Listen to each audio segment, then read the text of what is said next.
إن الحمد لله نحمده ونستعينه ونستغفره ونؤمن به ونتوكل عليه ونعوذ بالله من شرور أنفسنا ومن سيئات أعمالنا من يهده الله فلا مضل له ومن يضلل فلا هادي له أي فلن تجد له وليا مرشدا ونشهد أن لا إله إلا الله وحده لا شريك له هو الذي لا ضد له ولا ند له لا مثل له ولا مثيل له لا وزير له ولا كفيل له لا شبه له ولا شبيه له لا ولد له ولا والد له وهو الواحد الفرد الصمد لم يلد ولم يولد ولم يكن له كفوا أحد ونشهد أن سيدنا ونبينا وحبيبنا وبشيرنا ونذيرنا وطبيبنا وطبيب أرواحنا وحبيبنا وحبيب ربنا محمدا عبد الله ورسوله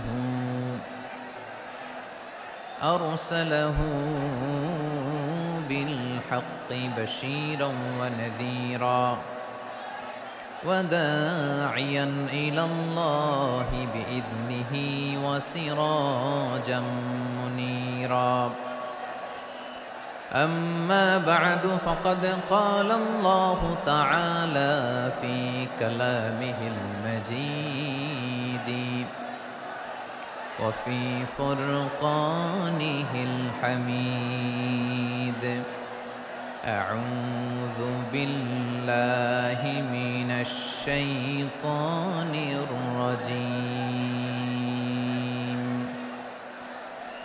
بسم الله الرحمن الرحيم ولقد كرمنا بني آدم وحملناهم في البر والبحر ورزقناهم من الطيبات وفضلناهم على كثير ممن خلقنا تفضيلا إن الله وملائكته يصلون على النبي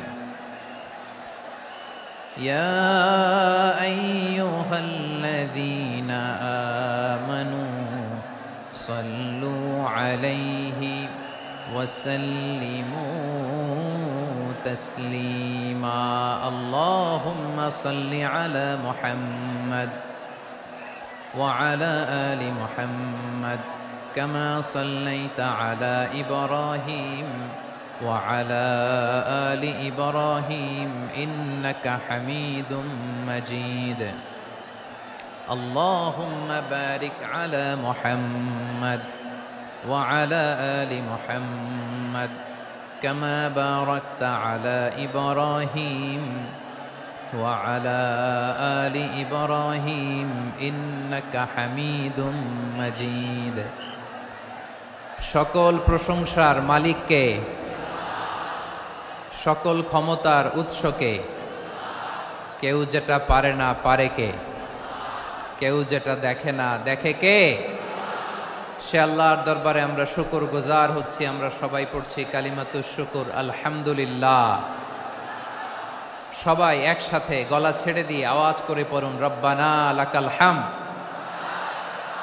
হামদান কাসীরান তাইয়্যিবান মুবারাকান ফীহি ইয়া রাব্বি লাকাল হামদু কামা ইয়ানবাগি লিজালালি ওয়াজহিকা ওয়া আযীমি সুলতানিকা লাকাল হামদু বিল ঈমান লাকাল হামদু বিল ইসলাম লাকাল হামদু বিল কুরআন।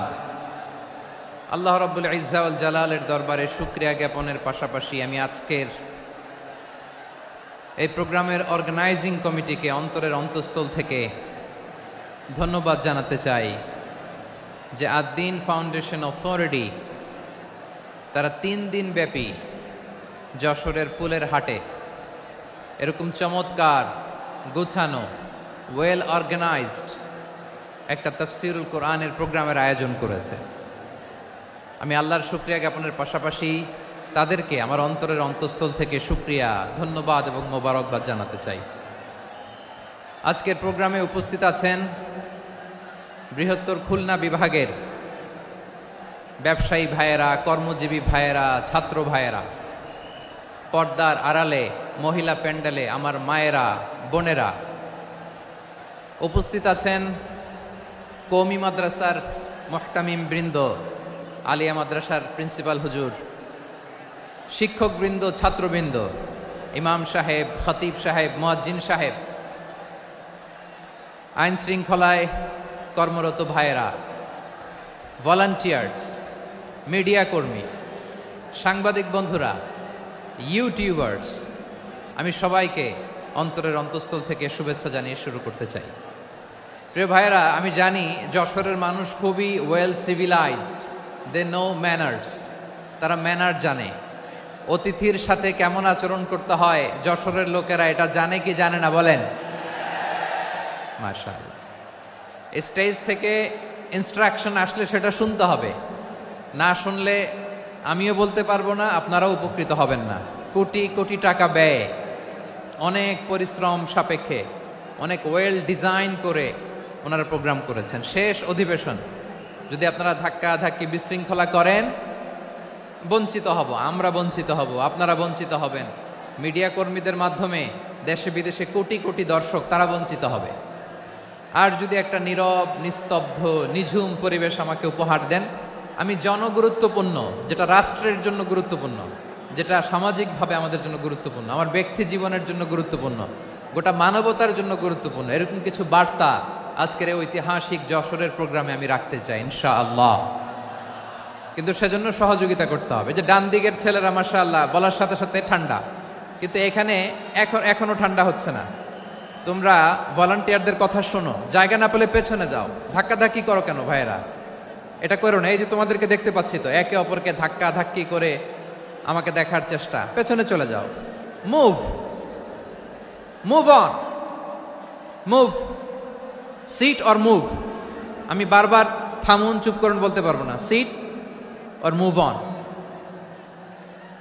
9টা প্যান্ডেল আছে, এখানে ধাক্কাধাক্কির কোনো মানে হয় না। তোমরা ধাক্কাধাক্কি করবা, এই জন্য প্যান্ডেল করা হয় নাই 9টা। বসো, কোনো কথা নাই, বসো বসো। কানগুলো খরগোশের কানের মতো খাড়া করো, কোনো আওয়াজ নাই, আওয়াজ নাই, কোনো আওয়াজ নাই।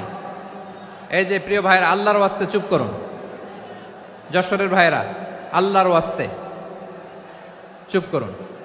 আমি 10 থেকে 0 গুনবো, এরপরে যদি আওয়াজ হয় চলে যাব, আমি চলে যাব, কিন্তু কোনো আওয়াজ নাই। আমি কিছু জিজ্ঞেস করলে উত্তর দেওয়ার সময় গলা ফাটায় আওয়াজ করতে হবে, ঠিক কিনা? বাস, এর বাইরে আর আওয়াজ নাই। 10 থেকে 0 গুনবো, হয় বসো, নয় অন্য প্যান্ডেলে যাও, কোনো আওয়াজ হবে না। 10, 9, 8, 7,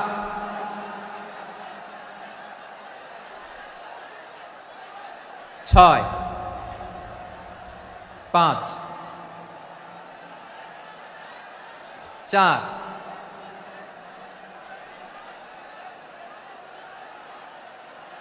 3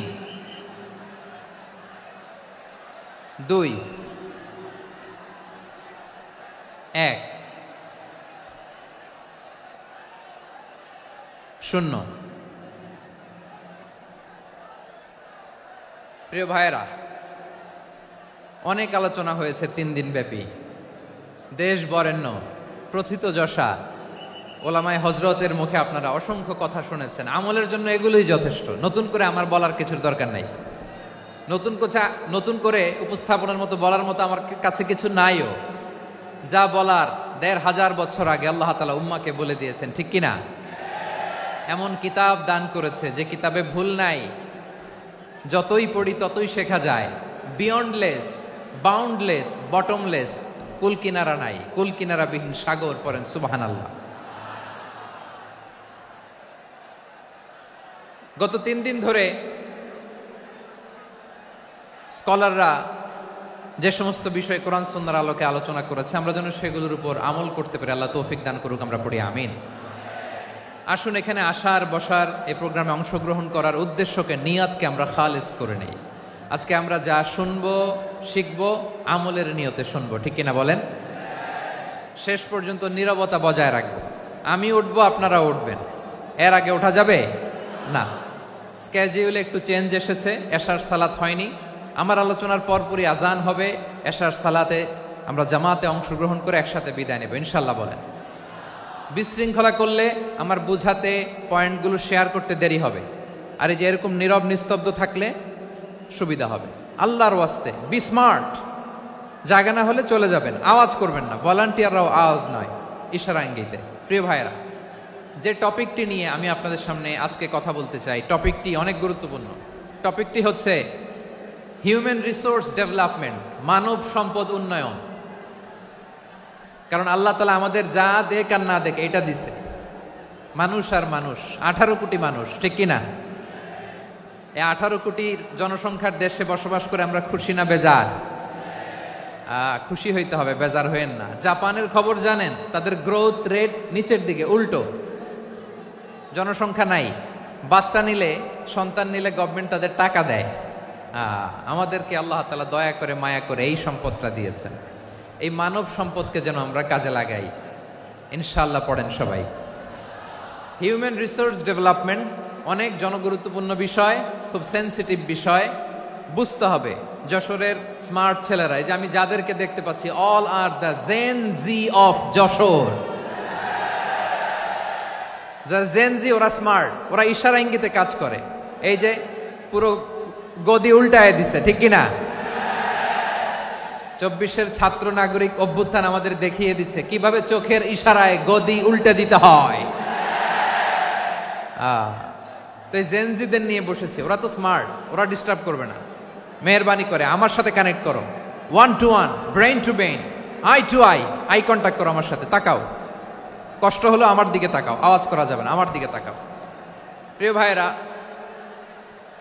হিউম্যান রিসোর্স ডেভেলপমেন্টের ব্যাপারে কিছু কথা বলবো। এই যে আমাদের বিশাল জনসংখ্যা, এই জনসংখ্যাকে কি করে জনসম্পদে রূপান্তরিত করা যায় এ ব্যাপারে কথা বলবো। আমি সূরাতু বনী ইসরাইলের 70 নম্বর আয়াত তেলাওয়াত করেছি। এই আয়াতের আলোকে কিছু কথা আমি আপনাদের সামনে বলবো।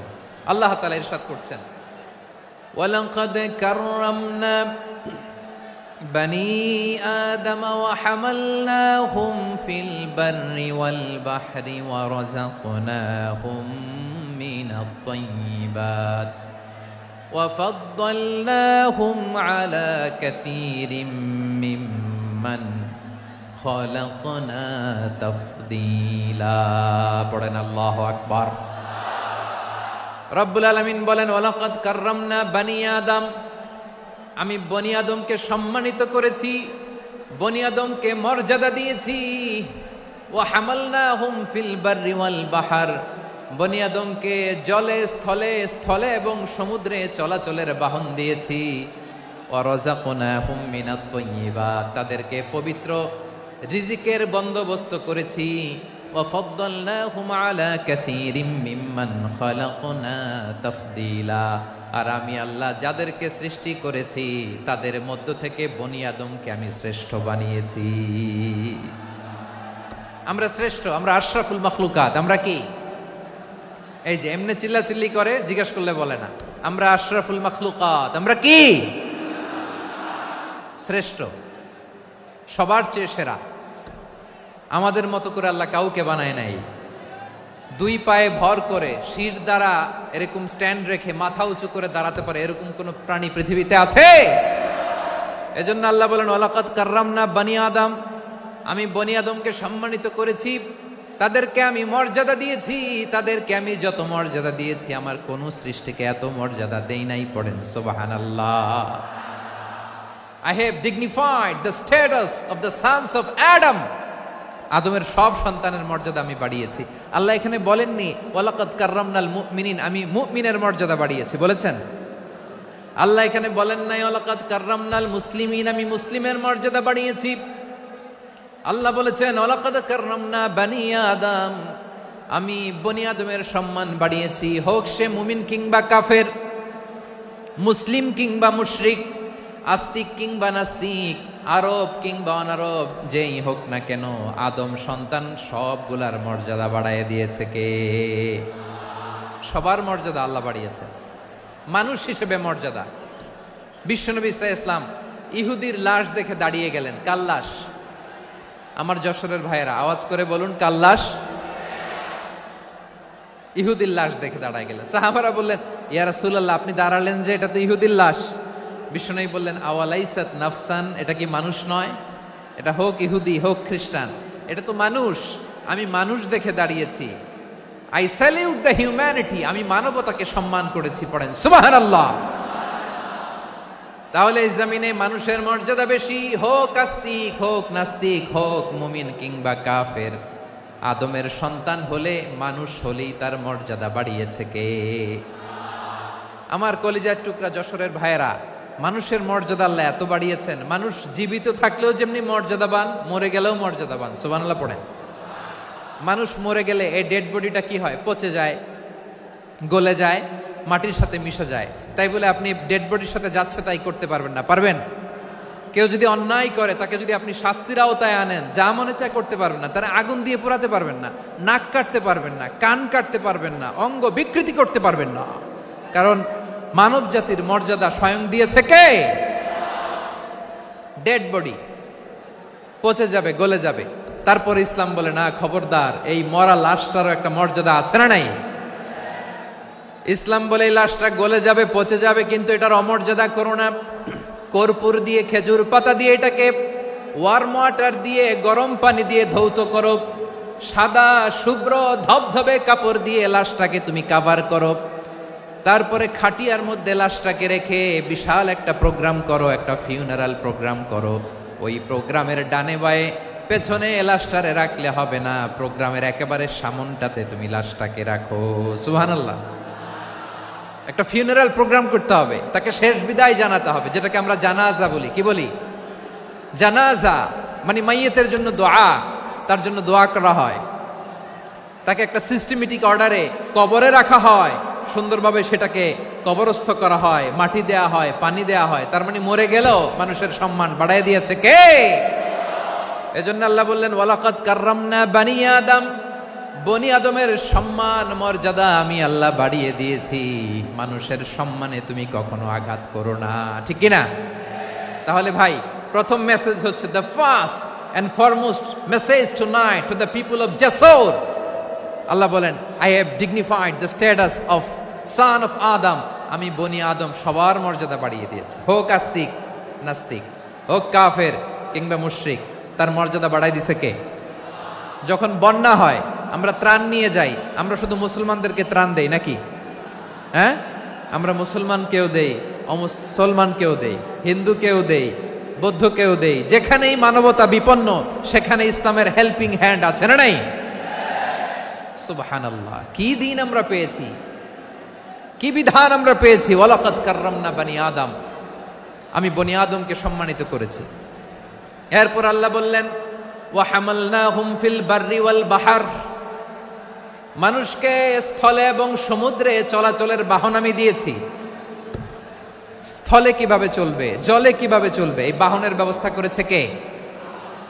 এই জেনজি, এই স্যামড়া, ইরাম করতেছো কিসের জন্য? হ্যাঁ, এরম করলে চলবি?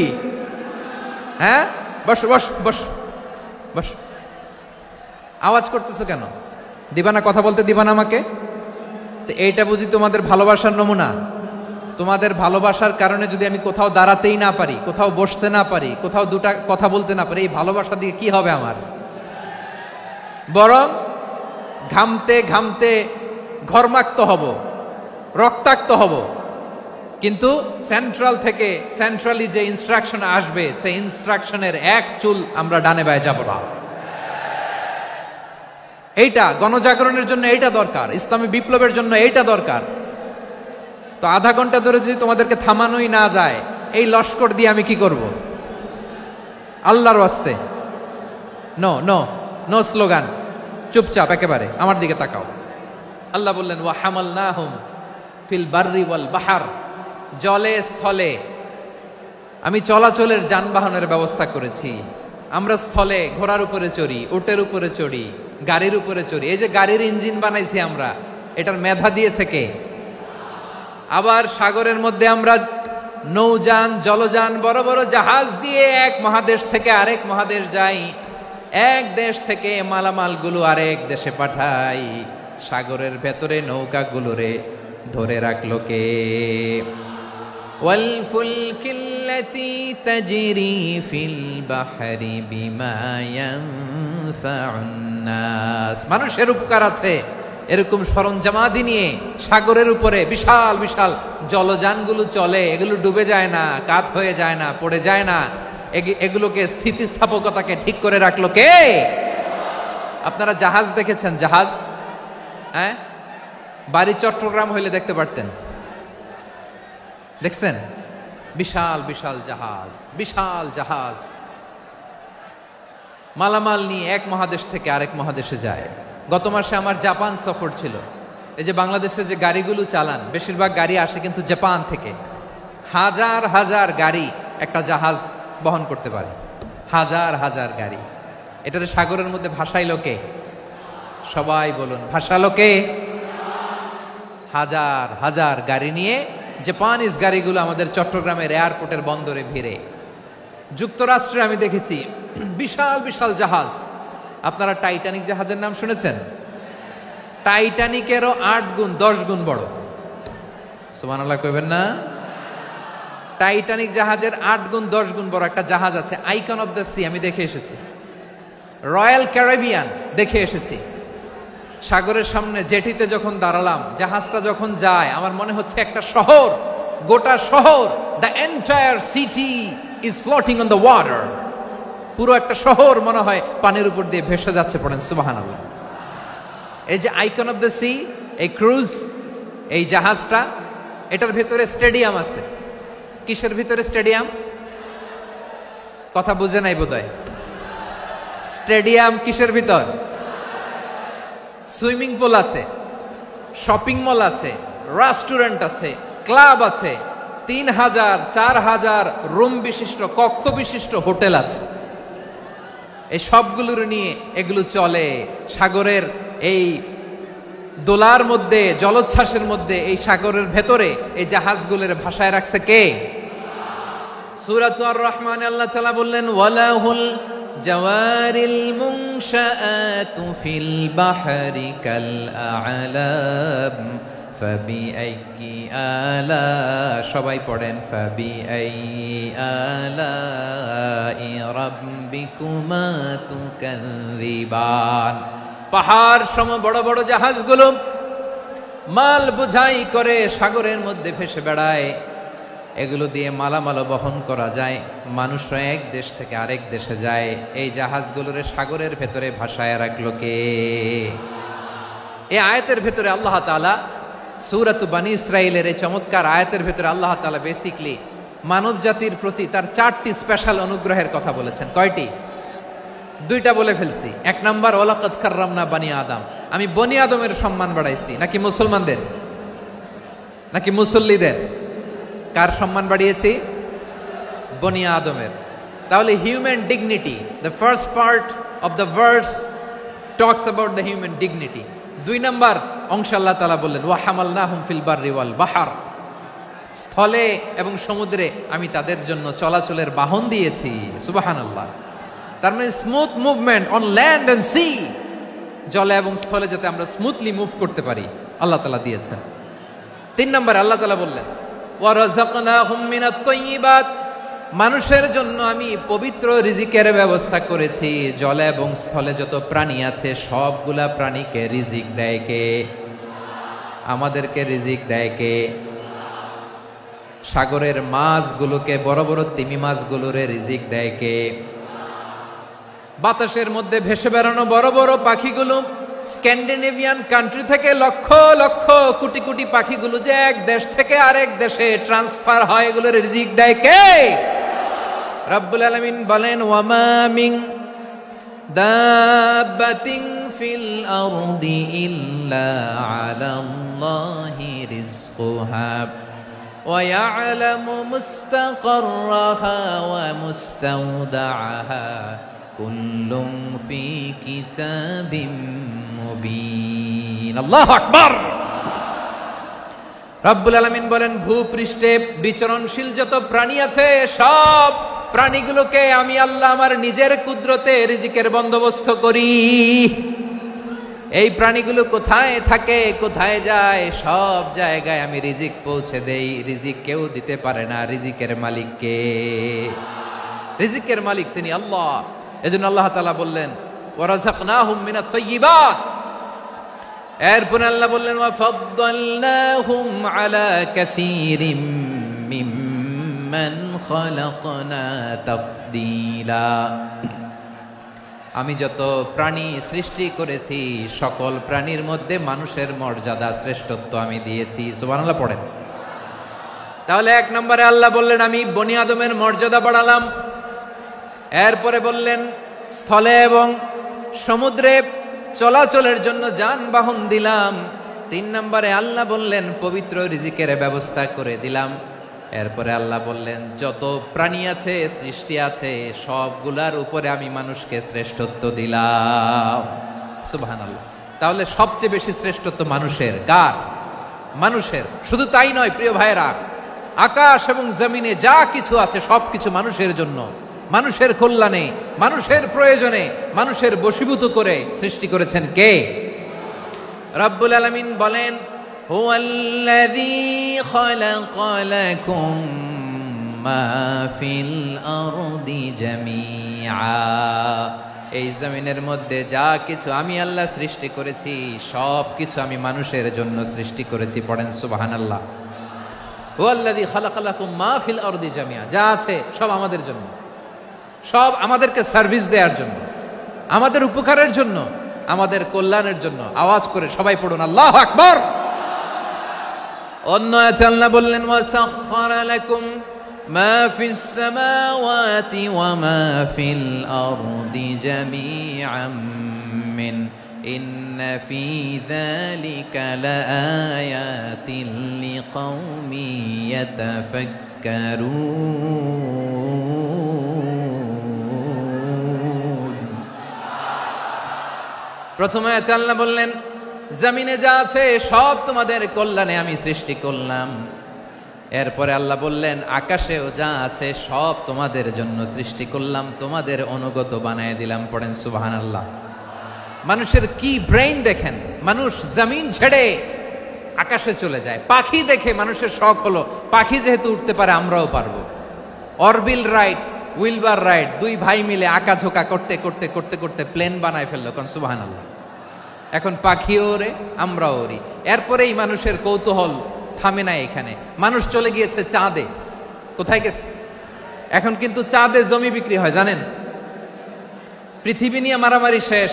রাশিয়া আমেরিকা এখন ধরছে চাঁদ আর মঙ্গল গ্রহ। এখন চাঁদে জমি বিক্রি হয়, মঙ্গলে জমি বিক্রি হয়। এই চাঁদ, মঙ্গল, বৃহস্পতি, শনি সব আল্লাহ তাআলা আমাদের জন্য বানিয়েছেন। সুবহানাল্লাহ পড়েন। মানুষ সাগরের উপরে চড়ে, শূন্যে ভেসে বেড়ায়, পাহাড় কেটে সুড়ঙ্গ বানায়, টানেল বানায়। মানুষ ব্রডব্যান্ডের লাইন নিয়ে যায় সাগরের ভেতর দিয়ে, এক দেশ থেকে আরেক দেশে, এক মহাদেশ থেকে আরেক মহাদেশে। সুবহানাল্লাহ পড়েন। তার মানে গোটা বিশ্বের সব কিছুর উপরে control superiority over all creatures, সবকিছুর উপর কন্ট্রোল, মনিটরিং, নিয়ন্ত্রণ, এটা প্রতিষ্ঠা করে দিয়েছে কে? এজন্যই মানুষের শ্রেষ্ঠত্ব। ওয়ালাকাদ কাররামনা বানি আদম, আমি বনি আদমের সম্মান বাড়িয়েছি, মর্যাদা আমি বাড়িয়ে দিয়েছি এই কারণে, কারণ মানুষ সবকিছুর উপর নিয়ন্ত্রণ নিতে পারে। মানুষকে নিয়ে এই কোরআনের সব আলোচনা, মানুষকে নিয়ে এই কোরআনের সব। তাই কোরআনের কেন্দ্রীয় আলোচ্য বিষয় হচ্ছে মানুষ। কোরআনের কেন্দ্রীয় আলোচ্য বিষয় কি? যশোরের ভাইয়েরা বুঝে থাকলে সবাই বলবেন, কোরআনের কেন্দ্রীয় আলোচ্য বিষয় কি? এই যে আমি মূল আলোচনায় যাচ্ছি এখন। কেন মানুষ কোরআনের কেন্দ্রীয় আলোচ্য বিষয়? এই যে ভাইয়েরা, এই যে হাত জোর করে, এই যে Jessore Gen Z, the smart people of Jessore, হাত জোর করে বলতেছে, হাত জোর করে তোদের কাছে আল্লাহর দোহাই লাগে, স্টপ স্টপ। শুরুতে একবার বলেছে জায়গা না হলে আস্তে আস্তে ধাক্কা দিবা, সামনে না পিছনে, দিয়ে দিয়ে বেরোয় চলে যাও। এলইডিতে দেখো, এই যে আল্লাহর ওয়াস্তে জায়গা না হলে ওদিকে যাও। কোরআনের মাহফিলে বিশৃঙ্খলা, এটা কাফিরদের আলামত।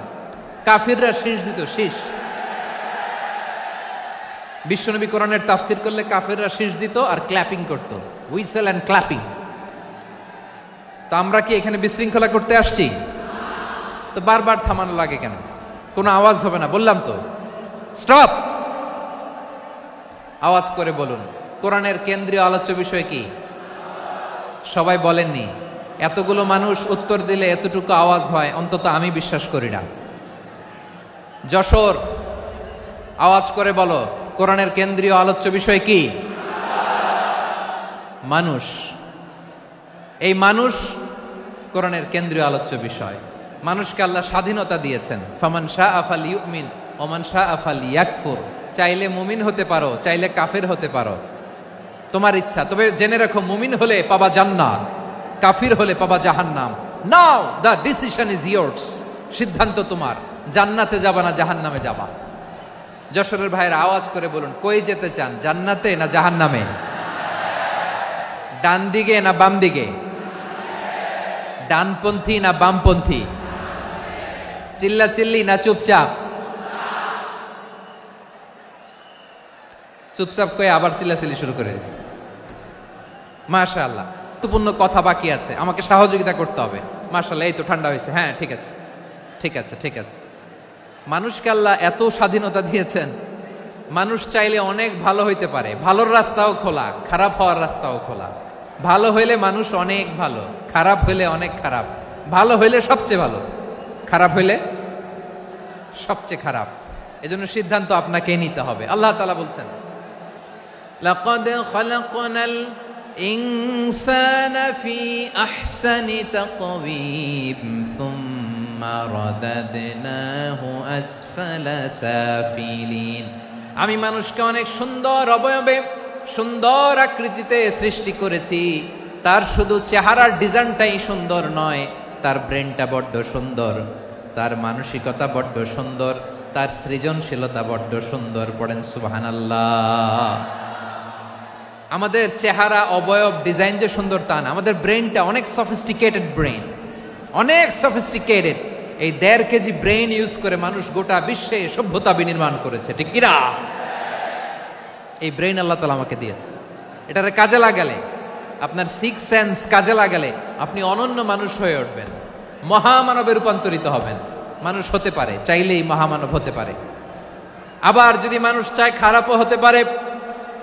আল্লাহ বললেন শুধু ভালোই না, ভালো হতে চাইলে অনেক ভালো তুমি হতে পারো, আবার খারাপ হতে চাইলে অনেক খারাপ তুমি হতে পারো। সুম্মা রাদাদনাহু আসফালা সাফিলিন।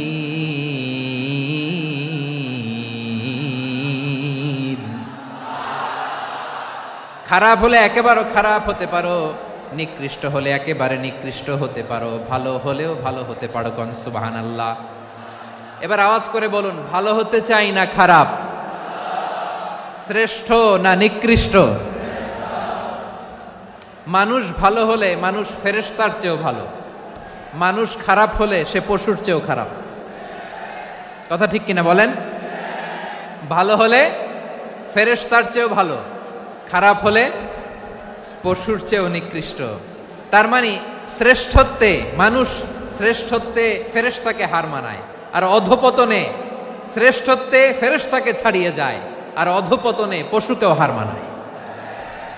আই রিপিট, আমি আবারও বলছি, মানুষ শ্রেষ্ঠত্বে ফেরেশতাকে ছাড়িয়ে যায়, আর অধপতনে সে পশুকেও হার মানায়। আওয়াজ করে বলতে হবে ঠিক কি না? এটার প্রমাণ কি? মানুষ শ্রেষ্ঠ হইলে যে ফেরেশতার চেয়েও সেরা, তার প্রমাণ কি?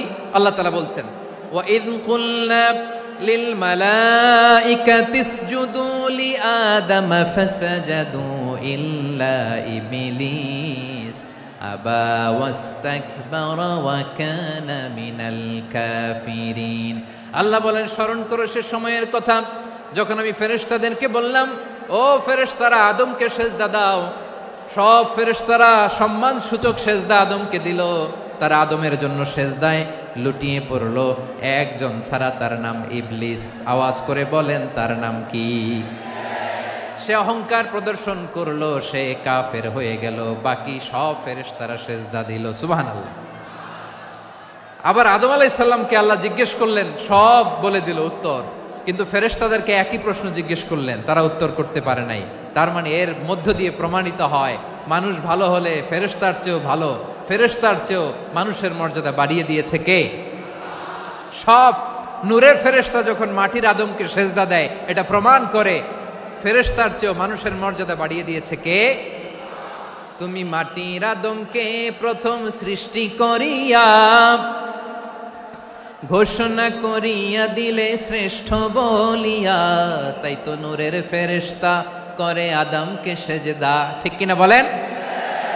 তাই তো নূরের ফেরেশতা করে আদমকে সেজদা, সবার চেয়ে সম্মান দিলে মাটির আদমকে। আল্লাহু আল্লাহু তুমি জাল্লে জালালুহু, শেষ করা তো যায় না গে তোমার গুণগান। পড়েন না? পড়েন। আল্লাহু আল্লাহু তুমি জাল্লে জালালুহু, শেষ করা তো যায় না গে তোমার গুণগান। আল্লাহু আল্লাহু, আল্লাহু আকবার। আদমের মর্যাদা বেশি, মানুষের মর্যাদা বেশি, মানুষ শ্রেষ্ঠ, তার প্রমাণ নূরের ফেরেশতা মাটির আদমকে সেজদা করে। আওয়াজ করে বলেন ঠিক কি না? তাহলে মানুষ ভালো হলে ফেরেশতার চেয়ে ভালো, আবার মানুষ যদি খারাপ হয় সে পশুর চেয়েও খারাপ। অধপতনে পশুত্বকে হার মানায়। তার প্রমাণ কি? তার প্রমাণ হচ্ছে, যশোরের ভাইরা দেখবেন পত্রিকায় নিউজ পেপারে মাঝে মাঝে এরকম দেখা যায়, এক মানুষ আরেক মানুষকে হত্যা করে 20 টুকরা করে বস্তার ভিতরে ভরেছে। আপনারা এই নিউজ পড়েন নাই না? দেখেন নাই? দেখছেন? মানুষ মানুষকে হত্যা করে কয় টুকরা? জোরে বলেন। এখানেই ক্ষান্ত হয় না, আবার কোথায় ভরছে? বস্তার ভেতরে। আচ্ছা, বুঝে থাকলে আওয়াজ করে বলেন, কোনদিন শুনছেন একটা হাতি আর একটা হাতিকে হত্যা করে 20 টুকরা করছে, এরপরে বস্তার ভিতরে ভরছে? হইছে? তাহলে দেখেন, মানুষ যদি খারাপ হয় সে পশুকেও হার মানায়। চিল্লায় বলো ঠিক কি না? এমনও দুশ্চরিত্র মানুষ আছে যার নজর থেকে 6 মাসের ছোট্ট মেয়ে থেকে শুরু করে 80 বছরের বৃদ্ধারাও নিরাপদ নয়। পশুকেও হার মানে। মানুষের ঘর জ্বালিয়ে পুড়ে মেসাকার করে দেয়, জনপদের পর জনপদ জ্বালায় দেয়, এরকম আছে না নাই? বোমা মেরে শহরগুলো উড়িয়ে দেয়। এই যে ইসরায়েল গাজার মধ্যে যে অ্যাটাক করেছে, এরা মসজিদ মানে নাই, মসজিদে বম ফেলেছে। এরা খ্রিস্টানদের চার্চ গির্জা মানে নাই, গির্জায় বম ফেলেছে। পৃথিবীর ইতিহাসে never happened in the history of the world that someone bombed on a hospital, on an ICU center. এমন হাসপাতাল যেখানে আইসিইউর রোগীরা আছে, ওই হাসপাতালের উপরও ইসরায়েলি সৈনিকেরা বোমা মেরেছে। জোরে বলেন ঠিক কিনা? এরা মানুষ? আওয়াজ করে বলেন, এরা মানুষ না। প্রিয় ভাইয়েরা, চোখ কান নাক মুখ থাকলেই মানুষ না। যা সামনে দেখেন এগুলো সব মানুষ না, এগুলো জনসংখ্যা। এগুলো কি? সবাই বলুন, এগুলো কি? বাড়ছে জনসংখ্যা, কমছে মানুষ। বাড়ছে জনসংখ্যা, কমছে এই দুনিয়া এখন তো আর সেই দুনিয়া নাই, মানুষ নামের মানুষ আছে দুনিয়া বোঝাই, সেই মানুষের ভিড়ে আমার আসল মানুষ নাই। ঠিক কিনা? আসল মানুষের বড্ড অভাব, আসল মানুষের বড্ড অভাব। আমার ভাইয়েরা, মানুষ খারাপ হলে পশুকেও হার মানায়। আচ্ছা, আওয়াজ করে বলেন, এই যশোরের ছেলেরা এদিক তাকাও, আওয়াজ করে বলো, যে ইসরায়েলি সোলজাররা উপর থেকে বোমা মারল, তারাও মানুষ, তারাও কি? ওরাও রক্তে মাংসে মানুষ, ওদেরও পরিবার আছে। বোমা মেরে যেই মেয়েটাকে তারা অনাথ বানায়, ইয়াতিম বানায়, ও কিন্তু বাসায় ওর মেয়েটাকে রেখে আসছে। ঠিক কিনা বলেন? বম্বিং করে যে বাবাকে মেরে, স্বামীকে মেরে স্ত্রীকে বিধবা বানায়, তারও ঘরে স্ত্রী আছে। উপর থেকে বোম মেরে মানুষ মেরে দিচ্ছে, তারাও মানুষ। 1945 সালের 6ই আগস্ট আমেরিকান সোলজাররা হিরোশিমায় বোম মেরেছে। আমি নিজে দেখে এসেছি জাপানের হিরোশিমাতে। সকাল 8:15 মানুষ কেউ অফিসে যাচ্ছিল, কেউ খেতে খামারে কাজ করতে যাচ্ছিল। লিটল বয় নামে একটা বোম মেরেছে তারা। এই বোমের আঘাতে, পারমাণবিক এই বোমার রেডিয়েশনে আঘাতে বোম ব্লাস্ট হওয়ার পরে মুহূর্তের মধ্যে 1,40,000 নাই। উপর থেকে যারা মারতেছে এরাও মানুষ, যাদেরকে মারলো তারাও। তার মানে মানুষে মানুষে পার্থক্য আছে না? নেই? মানুষে মানুষে পার্থক্য আছে। নাক কান চোখ মুখ থাকলেই মানুষ নয়। বাড়ছে জনসংখ্যা, কমছে মানুষ। চিল্লায় বলো ঠিক কিনা? তাহলে আমরা বুঝলাম মানুষ ভালো হলে অনেক ভালো, খারাপ হলে অনেক খারাপ। ও আমার কলিজার টুকরা যশোরের ভাইয়েরা, আসুন না 3 দিন ব্যাপী এই তাফসিরুল কোরআনের ঐতিহাসিক প্রোগ্রাম থেকে আমরা সিদ্ধান্ত নেই, আমরা ভালো মানুষ হব নাকি খারাপ মানুষ হব। কলিজা থেকে, প্রাণ থেকে আওয়াজ করে সবাই বলুন, ভালো মানুষ নাকি খারাপ মানুষ? ভালো মানুষ হইতে হবে। ভালো মানুষ যারা জগৎটাকে এনলাইটেন করবে, যারা এনলাইটেন করবে, যারা সত্যের বীর সেনানী হয়ে দাঁড়াবে, যারা সত্যের পক্ষে কথা বলবে, যারা জালিমের মসনদকে ভেঙে খান খান করে দেবে, এরকম হওয়ার দরকার আছে না নাই? এরকম ভালো মানুষ আমরা হতে চাই কি চাই না? মানুষকে যত্ন নিলে মানুষ যে কত ভালো হয় আপনি কল্পনাও করতে পারবেন না। এই যে আপনাদের যশোরে যে ভালো ছেলেগুলো আছে, যে ভালো তরুণগুলো আছে, যে যুবকগুলো আছে, যে ভালো আলেমরা আছে, ভালো নেতারা আছে, সবাই যদি তাদের মতো হতো, পুরো যশোরটা একটা জান্নাতের টুকরা হয়ে যেত। আওয়াজ করে বলেন ঠিক কিনা? মানুষকে নার্চারিং করলে, মানুষকে পলিশ করলে, মানুষকে গ্রুমিং করলে, মানুষকে সঠিক তারবিয়া দিলে মানুষ অনন্য হয়ে ওঠে। প্রতিটি মানুষ অনন্য। আমি অনন্য, আপনি অনন্য, আমরা সবাই অনন্য। সুবহানাল্লাহ বলেন। মানুষকে আল্লাহ তাআলা দিয়েছেন অসীম ক্ষমতা, অসীম ক্ষমতা। সুবহানাল্লাহ। একটা মানুষ পারে না এমন কিছু নাই,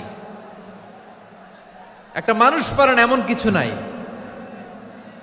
বিশ্বাস করতে হবে, মানুষ যা কল্পনা করতে পারে ওইটা মানুষ করে দেখাতে পারে। যশোরের ভাইয়ের, আই রিপিট, আমি আবারও বলছি, এই চিল্লাচিল্লি করলে আমার এই গুরুত্বপূর্ণ কথা তোমরা মিস করবা, মিস করবা। কপাল পোড়া হয়েও না, আওয়াজ করে কপাল পোড়া হবে না। আমার দিকে তাকাও। মানুষ, মানুষ যা কল্পনা করতে পারে সেটা মানুষ করে দেখাতে পারে। তুমি তোমার কল্পনার রাজ্যকে সাজাও, তোমাকে হারাতে পারে এমন কোন শক্তি আল্লাহর জমিনে নাই। তোমার কি শক্তি, কি সম্ভাবনা তুমি জানোই না মিয়া। তুমি এদিকে তাকাও কেন? তোমার রাস্তা তো ওই দূরে। তুমি কোথায় যাবে, আল্লাহ তোমার টেনে কোথায় নিয়ে যাবে তুমি কিছুই জানো না। Plan big, dream big. কল্পনার শক্তিকে বড় করো। মানুষ যা কল্পনা করতে পারে মানুষ তা করে দেখাতে পারে। মানুষের কাছে অসাধ্য কিছু নাই মৃত্যু ছাড়া, এক্সেপ্ট ডেথ। মৃত্যু ছাড়া মানুষ সবকিছুকে জয় করতে পারে। মৃত্যু ছাড়া যে কোনো অসাধ্যকে সাধন করার ক্ষমতা মানুষকে দিয়ে দিয়েছে কে? হারার জন্য তোমার জন্মই হয় নাই, তোমার জন্ম হয়েছে জিতার জন্য, বিজয়ের জন্য তোমার জন্ম। মানুষের শুরুটাই হয় বিজয় দিয়ে। যশোর, আওয়াজ করে বলো, মানুষের শুরু হয় কি দিয়ে? আমরা যখন আমার পিতার পৃষ্ঠদেশে ছিলাম, পিতার পৃষ্ঠদেশ থেকে শুক্রাণু যখন মায়ের গর্ভদেশে যেয়ে পড়ে, কতটা শুক্রাণু ভ্রমণ শুরু করে জানো? 20 কোটি শুক্রাণু। একবার সিমেন আউট হলে সেখানে 20 কোটি শুক্রাণু থাকে, ভ্রমণ শুরু করে। ওই 20 কোটি শুক্রাণুর মধ্যে থেকে তুমি আমি আজকে এক বিকশিত শুক্রাণু মানব রূপে পৃথিবীতে এসেছি। সুবহানাল্লাহ। ওই 20 কোটি শুক্রাণুর প্রতিযোগিতায় সবাইরে পেছনে ফেলে সেদিন আমি সফল হয়েছিলাম, সেদিন আমি বিজয়ী হয়েছিলাম। সেদিন আমি এত ছোট ছিলাম, মাইক্রোস্কোপ দিয়েও আমার অস্তিত্ব টের পাওয়া যায় না। আমি এত তুচ্ছ ছিলাম, নগণ্য ছিলাম। আমার কান ছিল না, আমার চোখ ছিল না, আমার হাত ছিল না, আমার জন্য রিকমেন্ডেশন করার মতো মামু ছিল না, খালা ছিল না, কেউ ছিল না। তারপরেও ওই প্রতিযোগিতায়, ওই কম্পিটিশনে যখন আমারে কেউ হারাতে পারে নাই, আল্লাহর জমিনেও আমারে কেউ হারাতে পারে না। হারার জন্য তোমার জন্মই হয় নাই, তুমি আসছোই জিতার জন্য। সুবহানাল্লাহ। বিশ্বনবী বলেন, আন্নাসু মাআদিন কামাআদিনিয যাহাবি ওয়াল ফিদ্দা খিয়ারুহুম ফিল জাহিলিয়াতি খিয়ারুহুম ফিল ইসলাম। Peoples are like mines of gold and silver. সোনার খনি, রূপার খনি, এর চেয়েও বড় খনি হচ্ছে এই মানব সম্পদের খনি। আওয়াজ করে বলেন আল্লাহু আকবার। আল্লাহ তাআলা এই সম্পদ আমাদেরকে দিয়েছে। বিশ্বনবী বলেন, মানুষ হচ্ছে খনির মতো। খিয়ারুহুম ফিল জাহিলিয়াতি খিয়ারুহুম ফিল ইসলাম। জাহিলি যুগে যারা সেরা, ইসলামেও তারা সেরা। ইদা ফাকুহু, যদি তারা বুঝবান হয় তাহলে তাদেরকে সেরা বানায় দিবে কে? তাহলে মানুষের চেয়ে সেরা কেউ হতে পারে? মানুষের চেয়ে অনন্য কেউ হতে পারে? মানুষকে কেউ হারাতে পারে? আওয়াজ করে বলো, তোমাকে কেউ হারাতে পারবে? এই সাহস জাগছে আজকের আলোচনা থেকে। আমি তুমি অনন্য, আমাকে তোমাকে হারায় দেওয়া এত সহজ না, ঠিক কিনা? একটা কথা জীবনের সাথে সেট করে নিতে হবে, আমি জিতি নয় শিখি, আমি কখনো হারি না।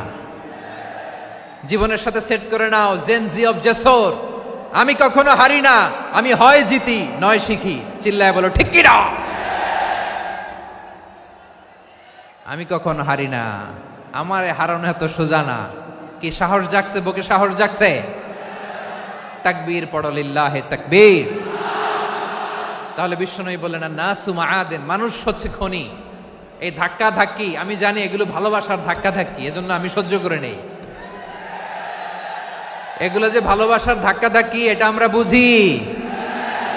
পৃথিবীর কোন আইন, সিকিউরিটি প্রটোকল দিয়ে এটারে মানানো যাবে না, কারণ এটা তো ভালোবাসা, লাভ। লাভ কোন আইন কানুন দিয়ে বাধা যায় না, মানানো যায় না, ঠিক কিনা বলো?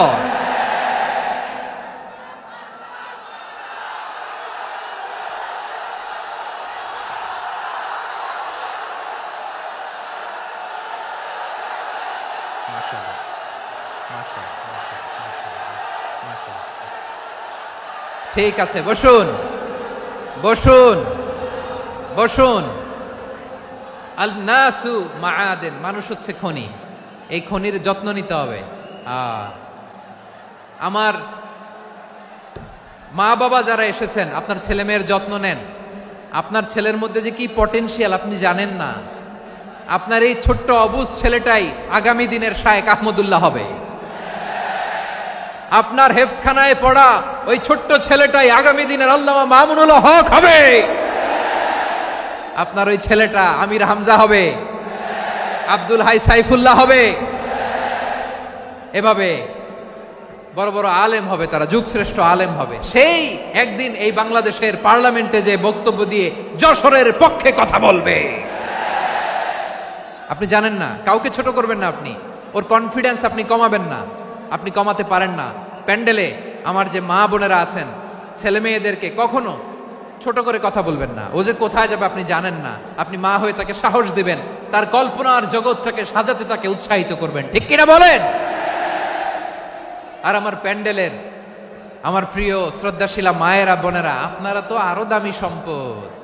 বিশ্বনবী বলেন, আর দুনিয়া কুল্লুহা মাতা। আল্লাহ আল্লাহ আল্লাহ।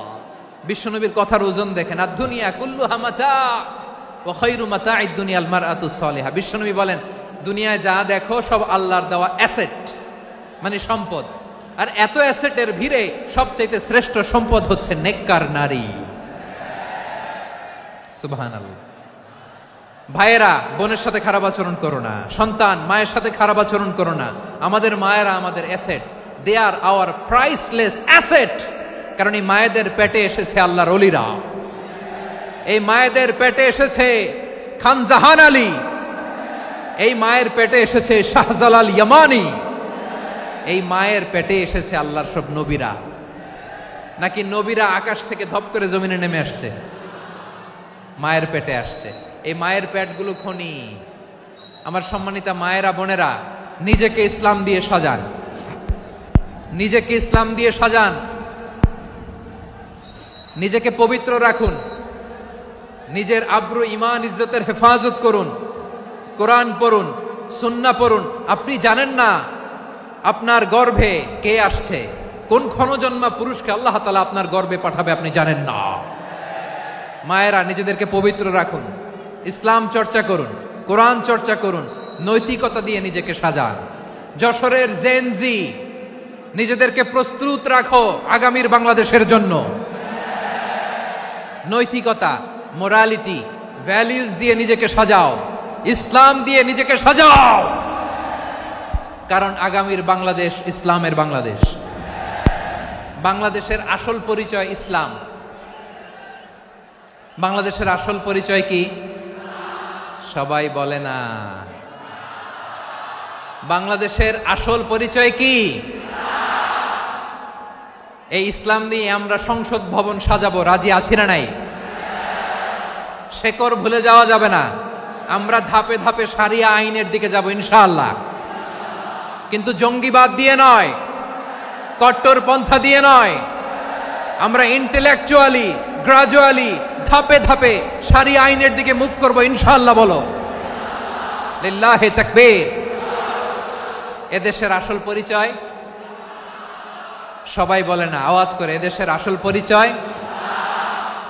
এদেশে আজান শুনে সূর্য ওঠে শহর গ্রামে, এদেশে আজান শুনে সূর্য ডুবে সন্ধ্যা নামে, এদেশে সকল কাজে সবাই বলে বিসমিল্লাহ, এদেশে ভালো কিছু দেখে শুনে হাসি মুখে সবাই বলে মাশা আল্লাহ। সুবহানাল্লাহ, সুবহানাল্লাহ, সুবহানাল্লাহ, সুবহানাল্লাহ, সুবহানাল্লাহ, সুবহানাল্লাহ, সুবহানাল্লাহ, সুবহানাল্লাহ। ও নবীন তরুণ, তোমার কিসের এত ভয়? জেনে রেখো বাংলাদেশের আসল পরিচয়। বাংলাদেশের আসল পরিচয় ইসলাম। আওয়াজ তুলে বলো, আসল পরিচয় কি? এদেশে পরস্পরে দেখা হলে দেয় সালাম, এদেশে আমজনতার হৃদয় জুড়ে পাক্কালাম। ঠিক কি না? এদেশে বিপদ এলে সর্বজনে সর্বক্ষণে দোয়া পড়ে ইন্না লিল্লাহ, সুবহানাল্লাহ, সুবহানাল্লাহ, সুবহানাল্লাহ, সুবহানাল্লাহ। এদেশে আজান শুনে সূর্য ওঠে শহর গ্রামে, এদেশে আজান শুনে সূর্য ডুবে সন্ধ্যা নামে, এদেশে সকল কাজে সবাই বলে বিসমিল্লাহ, এদেশে ভালো কিছু দেখে শুনে হাসি মুখে সবাই বলে মাশা আল্লাহ। সুবহানাল্লাহ, আওয়াজ করে সুবহানাল্লাহ, সুবহানাল্লাহ, সুবহানাল্লাহ, সুবহানাল্লাহ। সবাই একসাথে সুবহানাল্লাহ, সুবহানাল্লাহ, সুবহানাল্লাহ, সুবহানাল্লাহ। এদেশের আসল পরিচয় কি? আওয়াজ করে বলতে ভয় লাগে। এদেশের আসল পরিচয় কি? ইসলাম দিয়ে আমাদের সংসদ ভবন চলুক, আমরা চাই কি চাই না? বঙ্গভবনে লা ইলাহা ইল্লাল্লাহর পতাকা উড়ুক, আমরা চাই কি চাই না? প্রতিটি জেলা অফিসে, ডিসি অফিসে লা ইলাহার পতাকা ঝুলুক, আমরা চাই কি চাই না? কারা কারা চাই হাত তুলে আল্লাহরে দেখায়।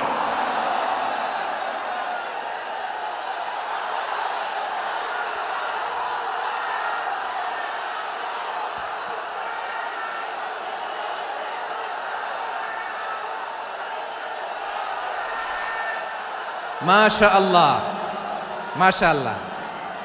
মাশাআল্লাহ, মাশাআল্লাহ। যশোর, আওয়াজ করে বলো, ভালো মানুষ না খারাপ মানুষ? বুঝে বলছো তো? মানুষ ভালো হলে যে কত ভালো। এই মানুষকে যত্ন নিলে, মানুষকে মানুষ বানালে যে সে কি হতে পারে শুনবা? হ্যাঁ, নাকি মোনাজাত দিয়ে দিব? শুনবা? তাহলে থামতে হবে। থামো, আমি যখন বলবো থামো থামো, তাকবীরের সময় দিলে তাকবীর, থামো থামো। মানুষকে যত্ন নিলে, এই এদিকে এদিকে, ড্রোন নামায় ফেলো। হয়েছে, ড্রোনের ফুটেজ হয়ে গেছে, এবার ড্রোন নামায় ফেলো। আমার দিকে তাকাও। মানুষকে, তোমরা এদিক সেদিক তাকালে তো গুরুত্বপূর্ণ পয়েন্ট মিস হয়ে যাবে। এদিকে এদিকে, হ্যাঁ মাস, ঠিক আছে, এদিকে। মানুষকে যত্ন নিলে মানুষের মধ্যে যারা কি পটেনশিয়াল রেখেছে। আমি জাপানের দুইটা উদাহরণ দেই। জাপানের, এই এই এভাবে এভাবে হবে, হয় বসো নয় পেছনে, কথা নাই, কথা তো বলাই যাবে না, হারাম কথা বলা। একেবারে চুপ, আজকের জন্য হারাম করে দিছে আমি, এই কিছু সময়ের জন্য একেবারে নিষিদ্ধ। জাপানের দুইটা উদাহরণ দেই, খেয়াল করে একটু শুনেন, বুঝবেন। আল্লাহ, 2022 সালে জাপানের সাথে জার্মানির খেলা, ফিফা ওয়ার্ল্ড কাপ 2022। এক পক্ষে জাপান, আরেক পক্ষে কোন দেশ? কথা শুনে নাই। এক পক্ষে কোন দেশ? আরেক পক্ষে সবাই। এক পক্ষে, আরেক পক্ষে। ওই খেলায় জিতেছিল জাপান, জিতেছিল 22 সালের এই ফিফা ওয়ার্ল্ড কাপে। জাপান ফুটবল খেলায় জিতে, as a part of their celebration, তারা খেলার পরে পুরো স্টেডিয়ামটারে ক্লিন করে, the fan base of Japan. লক্ষ লক্ষ মানুষ খেলা দেখতে যায়, তো এত ডাস্টবিনও তো নাই, তো যারা ডাস্টবিনে জায়গা পায় নাই তারা এই যে চকলেটের প্যাকেট, পানির বোতল, চিপসের প্যাকেট তারা এদিকে সেদিকে রেখে দিয়েছে।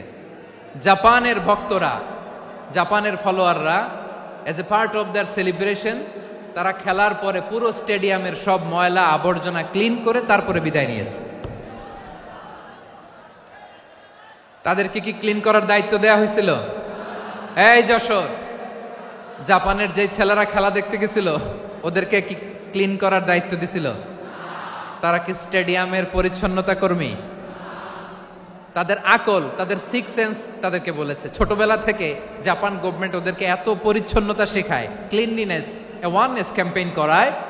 ক্লাসে আমি দেখেছি, ক্লাসে নিজের বেঞ্চ নিজে মুছে, ক্লাসের মাঝখানে একটা সময় দেয়, নিজের টেবিল নিজে মুছে, নিজের ক্লাসরুমটা নিজে পরিষ্কার করে। রাস্তাঘাটে একটা ধুলা নাই, ময়লা নাই, একটা টিস্যু নাই। খেলার পরে গোটা বিশ্বকে তাক লাগিয়ে দিয়েছে। জাপানের ফ্যানরা সবার রেখে যাওয়া গার্বেজ, টিস্যু, বোতল পরিষ্কার করে তারপরে স্টেডিয়াম থেকে বিদায় নিয়েছে। আমরা কেন এমন হইতে পারলাম না? আমরা কেন এমন হইতে পারলাম না? জাপানের যারা এগুলো করছে ওদের 3টা করে চোখ না? চোখ তো 3টা, জাপানো লাগো, জাপানো লাগো। হাত তো 4টা, কান তো 6টা। হ্যাঁ, নাকি আমার মতো 2 হাত 2 কানওয়ালা মানুষ? চোখে দেখলে ওটা মানুষ না। চিন্তা করছেন? তার মানে জাপানিজদেরকে যে গ্রুমিং করে শিখানোর মাধ্যমে পরিচ্ছন্ন বানানো গেছে। ওরা যেমনি মানুষ, আমরাও মানুষ। আমাদের সন্তানদেরকে শেখালে তারাও পারবে, পারবে কিনা? 2 নম্বর উদাহরণ বলি। চট্টগ্রাম ফেনীতে যারা গিয়েছেন, মেঘনা গোমতী ব্রিজ প্রকল্প নাম শুনছেন? মেঘনা একটা ব্রিজ পার হওয়া লাগে। এই মেঘনা গোমতী, এখানে 3টা ব্রিজ, কাঁচপুর সহ এই 3টা ব্রিজের নির্মাণ কাজ, রেনোভেশনের কাজ দেয়া হয়েছিল জাপানের একটা কোম্পানিকে। কাকে? জাপানের কোম্পানি। নির্মাণ শেষে 738 কোটি টাকা বেঁচে গেছিল, এটা গভর্নমেন্টের হাতে দিয়ে তারা বিদায় নিয়েছে। কত টাকা? 738 কোটি টাকা। যত প্রাক্কলিত ব্যয় নির্ধারণ করা হয়েছে সব টাকা সরকার, তৎকালীন সরকার, 2019-এর সরকার, কারা ছিল তো জানেন? এই 2019-এর সরকার তাদেরকে দিয়েছে। তারা রিনোভেশন নির্মাণ শেষে 738 কোটি টাকা অতিরিক্ত বেঁচে গেছিল, এটা আবার গভর্নমেন্টের হাতে বুঝাই দিয়ে তারা বিদায় নিচ্ছে। আমরা কেন এমন হইতে পারলাম না? জাপানের ওরাও মানুষ, আমরাও মানুষ। তার মানে মানুষে মানুষে পার্থক্য আছে না নাই?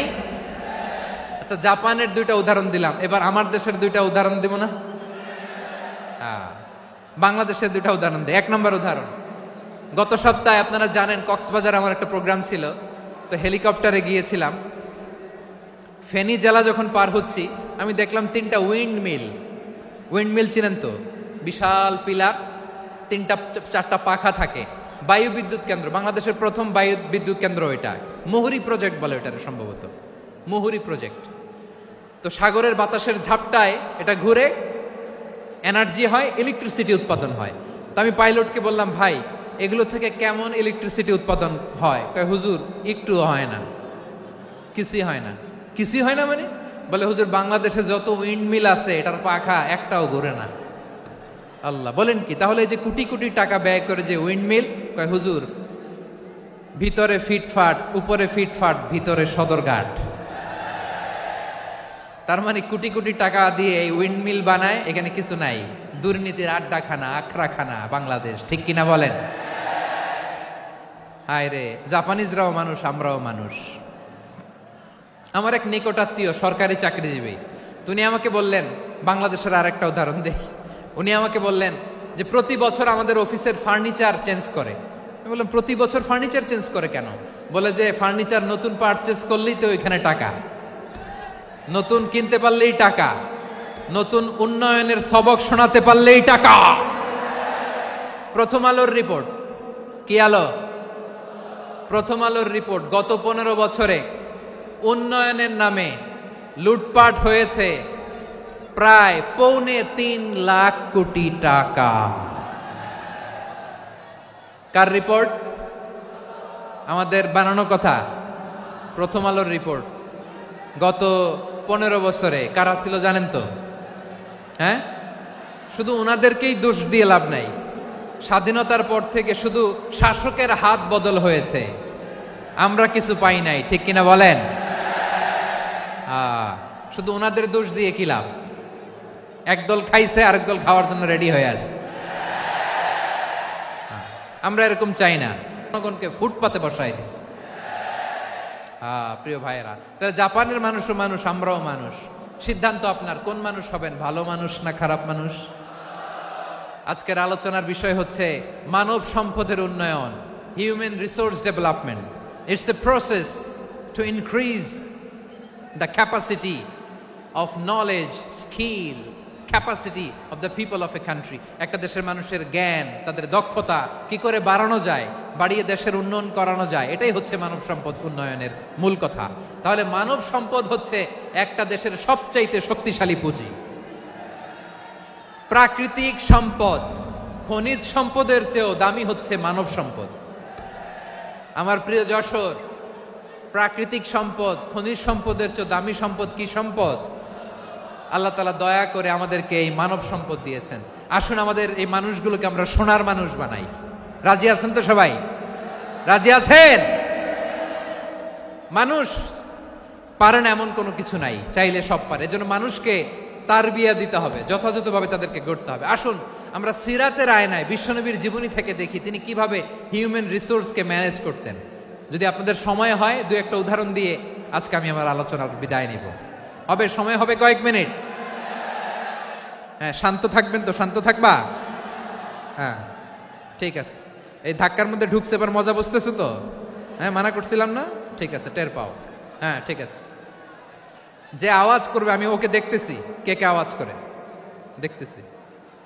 শেষ কথা, শেষের দিকে চলে আসছি। বিষ্ণু ইসলাম কিভাবে হিউম্যান রিসোর্সকে ম্যানেজ করতেন, মজার কথা আছে কয়েকটা, বলে বিদায় নিব। বিশ্বনবী কিভাবে এই মানব সম্পদকে ম্যানেজ করতেন। বিশ্বনবী, he was a very good talent hunter, চৌকস ট্যালেন্ট হান্টার ছিল। কার মধ্যে কি ট্যালেন্ট আছে দেখলেই বুঝে ফেলতেন। সুবহানাল্লাহ পড়বেন না? কি নবী আমরা পেয়েছি! He was a very good talent hunter. আমার নবী, তিনি চৌকস ট্যালেন্ট হান্টার ছিলেন। কার মধ্যে কি প্রতিভা বের করতেন, ওই প্রতিভাকে ইসলামের কল্যাণে কাজে লাগাতেন। সুবহানাল্লাহ বলেন। যাকে যেই জায়গায় সেট করলে ভালো হবে তাকে ওই জায়গায় সেট করতেন। কয়েকজন সাহাবীর জীবনী শোনাই। আবু মাহজুরা রাদিয়াল্লাহু তাআলা আনহু, মক্কার মুয়াজ্জিন, আগে ছিল মুশরিক, পরে হইছেন মুমিন। উনি কিভাবে মুমিন হইলেন এই ঘটনাটা একটু আপনাদের শোনাতে চাই। তা আপনাদের তো সময় নাই হাতে। হ্যাঁ, সময় আছে। এই জেনজি শেষ করে দিল আজকের প্রোগ্রামটা। 1 ঘন্টা ধাক্কা ধাক্কি করে কেমনে দাঁড়ায় আছে আমি বুঝলাম না।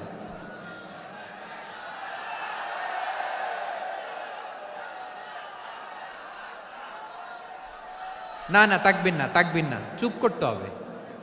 What I need you stop, just shut up, চুপ। হ্যাঁ ঠিক আছে, এভাবে। আবু মাহজুরা রাদিয়াল্লাহু তাআলা আনহু কিভাবে মুসলিম হলেন আওয়াজ করে শুনেন। হুনাইনের যুদ্ধ 8ম হিজরি, বিষ্ণু ঈসা ইসলাম হুনাইনের যুদ্ধ শেষে ফিরতেছেন, পথিমধ্যে বেলাল রাদিয়াল্লাহু তাআলা আনহু। এই যে আবার কথা, আই রে আল্লাহ রে, এখানে ধাক্কা ধাক্কি কেন? চলে যাও, পেছনে যাও, পেছনে যাও। কি আজীব তামাশা, যেখানে যায় এখানে ধাক্কা ধাক্কি, মারামারি, গায়ের উপরে কাঁধের উপরে শাউটিং। অনেক গুরুত্বপূর্ণ কথা পয়েন্ট করে নিয়ে আসে যে বলবো, এই শাউট করার কারণে প্রোগ্রামটাই নষ্ট করে দেয়। আসছে আমার ভালোবাসা দেখাইতে, প্রোগ্রামটাই শেষ করে দিয়ে চলে যায়। স্টপ, আবার কথা বল, স্টপ। হুনাইনের যুদ্ধে 8ম হিজরি, কত হিজরি সবাই বলেন না একটু, কত হিজরি? 8ম হিজরিতে হুনাইনের যুদ্ধে রাসূল সাল্লাল্লাহু আলাইহি ওয়াসাল্লাম ফিরে আসতেছেন মদিনায়। পথিমধ্যে বেলাল রাদিয়াল্লাহু তাআলা আনহু আজান দিচ্ছেন। কি দিচ্ছেন? তো পাশে ছিল মুশরিকদের একটা পল্লী, কিছু মুশরিক তরুণ, কিছু অমুসলিম কিশোর, তারা আজানকে ব্যঙ্গ করতেছে। আমাদের বাংলায় মুখ ভেঙ্গানো বলে আর কি। বেলাল রাদিয়াল্লাহু তাআলা আনহু আজান দিচ্ছেন, ওই বাচ্চাগুলো মুশরিক, তো ওরা আজানকে ব্যঙ্গ করতেছে, বিকৃতি করে ওরাও আজান দিচ্ছে। উদ্দেশ্য হচ্ছে আজানকে নিয়ে ঠাট্টা করা। উদ্দেশ্য কি? ঠাট্টা করা। ব্যাপারটা মনে কষ্ট পাওয়ার মতো ব্যাপার না?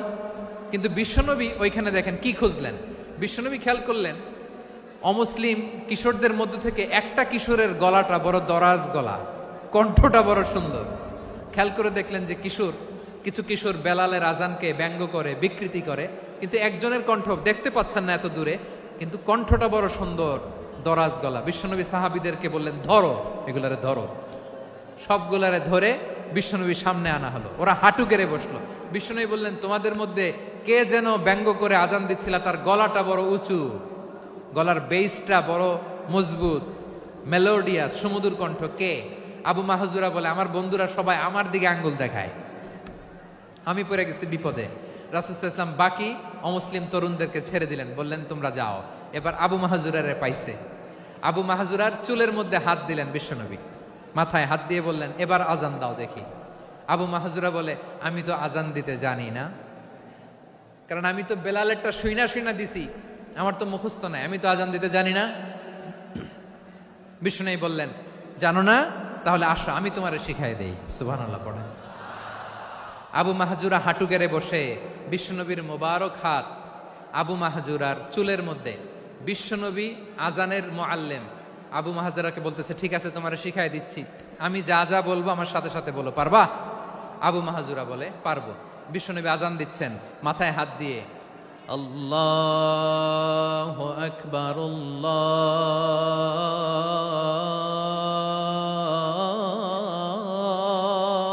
আকবার।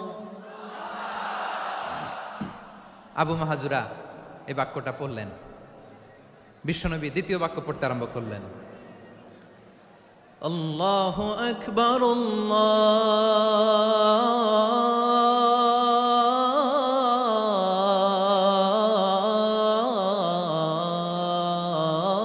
আল্লাহু আকবার।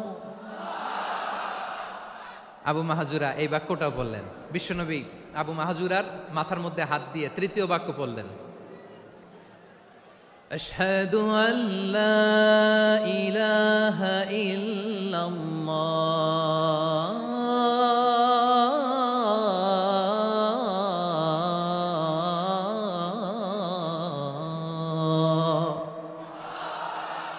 আবু মাহাজুরা তৃতীয় বাক্য পড়লেন। বিশ্বনবী একটা বাক্য পরে আবু মাহাজুরা পরে, বিশ্বনবী পরে আবু মাহাজুরা পরে। আবু মাহাজুরা কিন্তু অমুসলিম, মুশরিক। আবু মাহাজুরা বলে, এক একটা বাক্য পড়ি আমার কলিজাটা গলে ঠান্ডা হয়ে যায়। এতদিন মোহাম্মদকে গালি দিতাম, এখন মোহাম্মদ আমার মাথায় যখন হাত রাখছে আমার সারা শরীর ঠান্ডা হয়ে গেছে। বিশ্বনবী আজান শিখাচ্ছেন, একটা একটা বাক্য পড়ে আবু মাহাজুরাও পড়ে, বিশ্বনবী পড়ে আবু মাহাজুরাও পড়ে। পুরো বাক্যগুলো যখন শেষ, আজান শেষ, আবু মাহাজুরাও যখন পুরো আজান পড়লেন, আবু মাহাজুরা বললেন, এতদিন মোহাম্মদের চেহারা দেখলে আমার ঘৃণা লাগতো, আজ থেকে মোহাম্মদের চেহারার চেয়ে প্রিয় চেহারা আমার কাছে নাই। আবু মাহাজুরা বললেন, ও মুহাম্মদ, আজানের বাক্য তো আপনি আমারে শেখালেন, এখানেই শেষ করবেন না, আপনি আমারে পড়ায় দেন লা ইলাহা ইল্লাল্লাহু মুহাম্মাদুর রাসূলুল্লাহ সাল্লাল্লাহু আলাইহি ওয়াসাল্লাম। বিশ্বনবীর সাথে দাঁড়িয়ে উনি শাহাদা পড়ে মুসলমান হয়ে গেলেন। এবার আবু মাহাজুরা বলে, ইয়া রাসূলুল্লাহ, ইয়া হাবিবাল্লাহ, আমি মুমিন হয়েছি, মুসলমান হয়েছি, আপনার কাছ থেকে আজান শিখার সৌভাগ্য আমি লাভ করেছি গো নবী।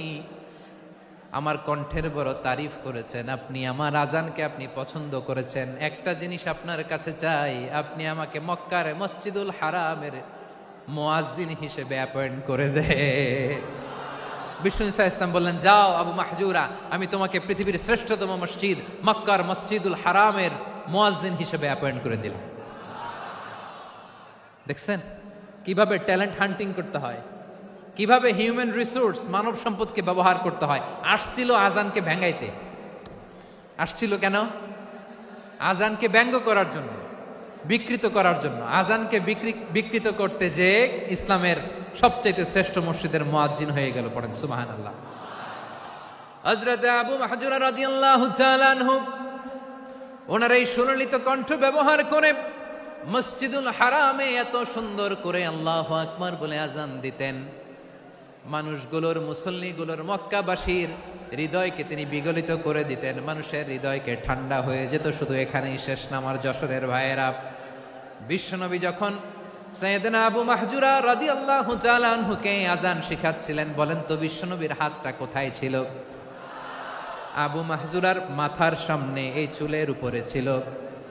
আবু মাহজুরা ওই স্মৃতিটাকে ধারণ করবার জন্য, ওই স্মৃতিকে বহন করার জন্য বিশ্বনবীর মোবারক হাত আবু মাহজুরার কপালের চুলের যেই জায়গায় লেগেছে, মৃত্যুর আগের দিন পর্যন্ত আবু মাহজুরা মাথার ওই চুলে কোনোদিন ছুরি আর কামার লাগায় নাই, সেখানে কেচি লাগায় নাই, চুলের মধ্যে খুর লাগায় নাই। আবু মাহজুরা ডান দিকের চুল কাটতো, বাম দিকের চুল কাটতো, পেছনের চুল কাটতো, সামনের চুল কাটতো না। আবু মাহজুরা রাদিয়াল্লাহু তাআলা আনহুর সামনের চুলগুলো বড় হতে হতে যখন এত বড় হয়ে যায়, তিনি চুলগুলো পেঁচিয়ে মাথার মধ্যে রাখতেন, তারপরে তিনি পাগড়ি পরতেন। সবাই জিজ্ঞেস করতো, আবু মাহজুরা, এটা আবার কেমন স্টাইল?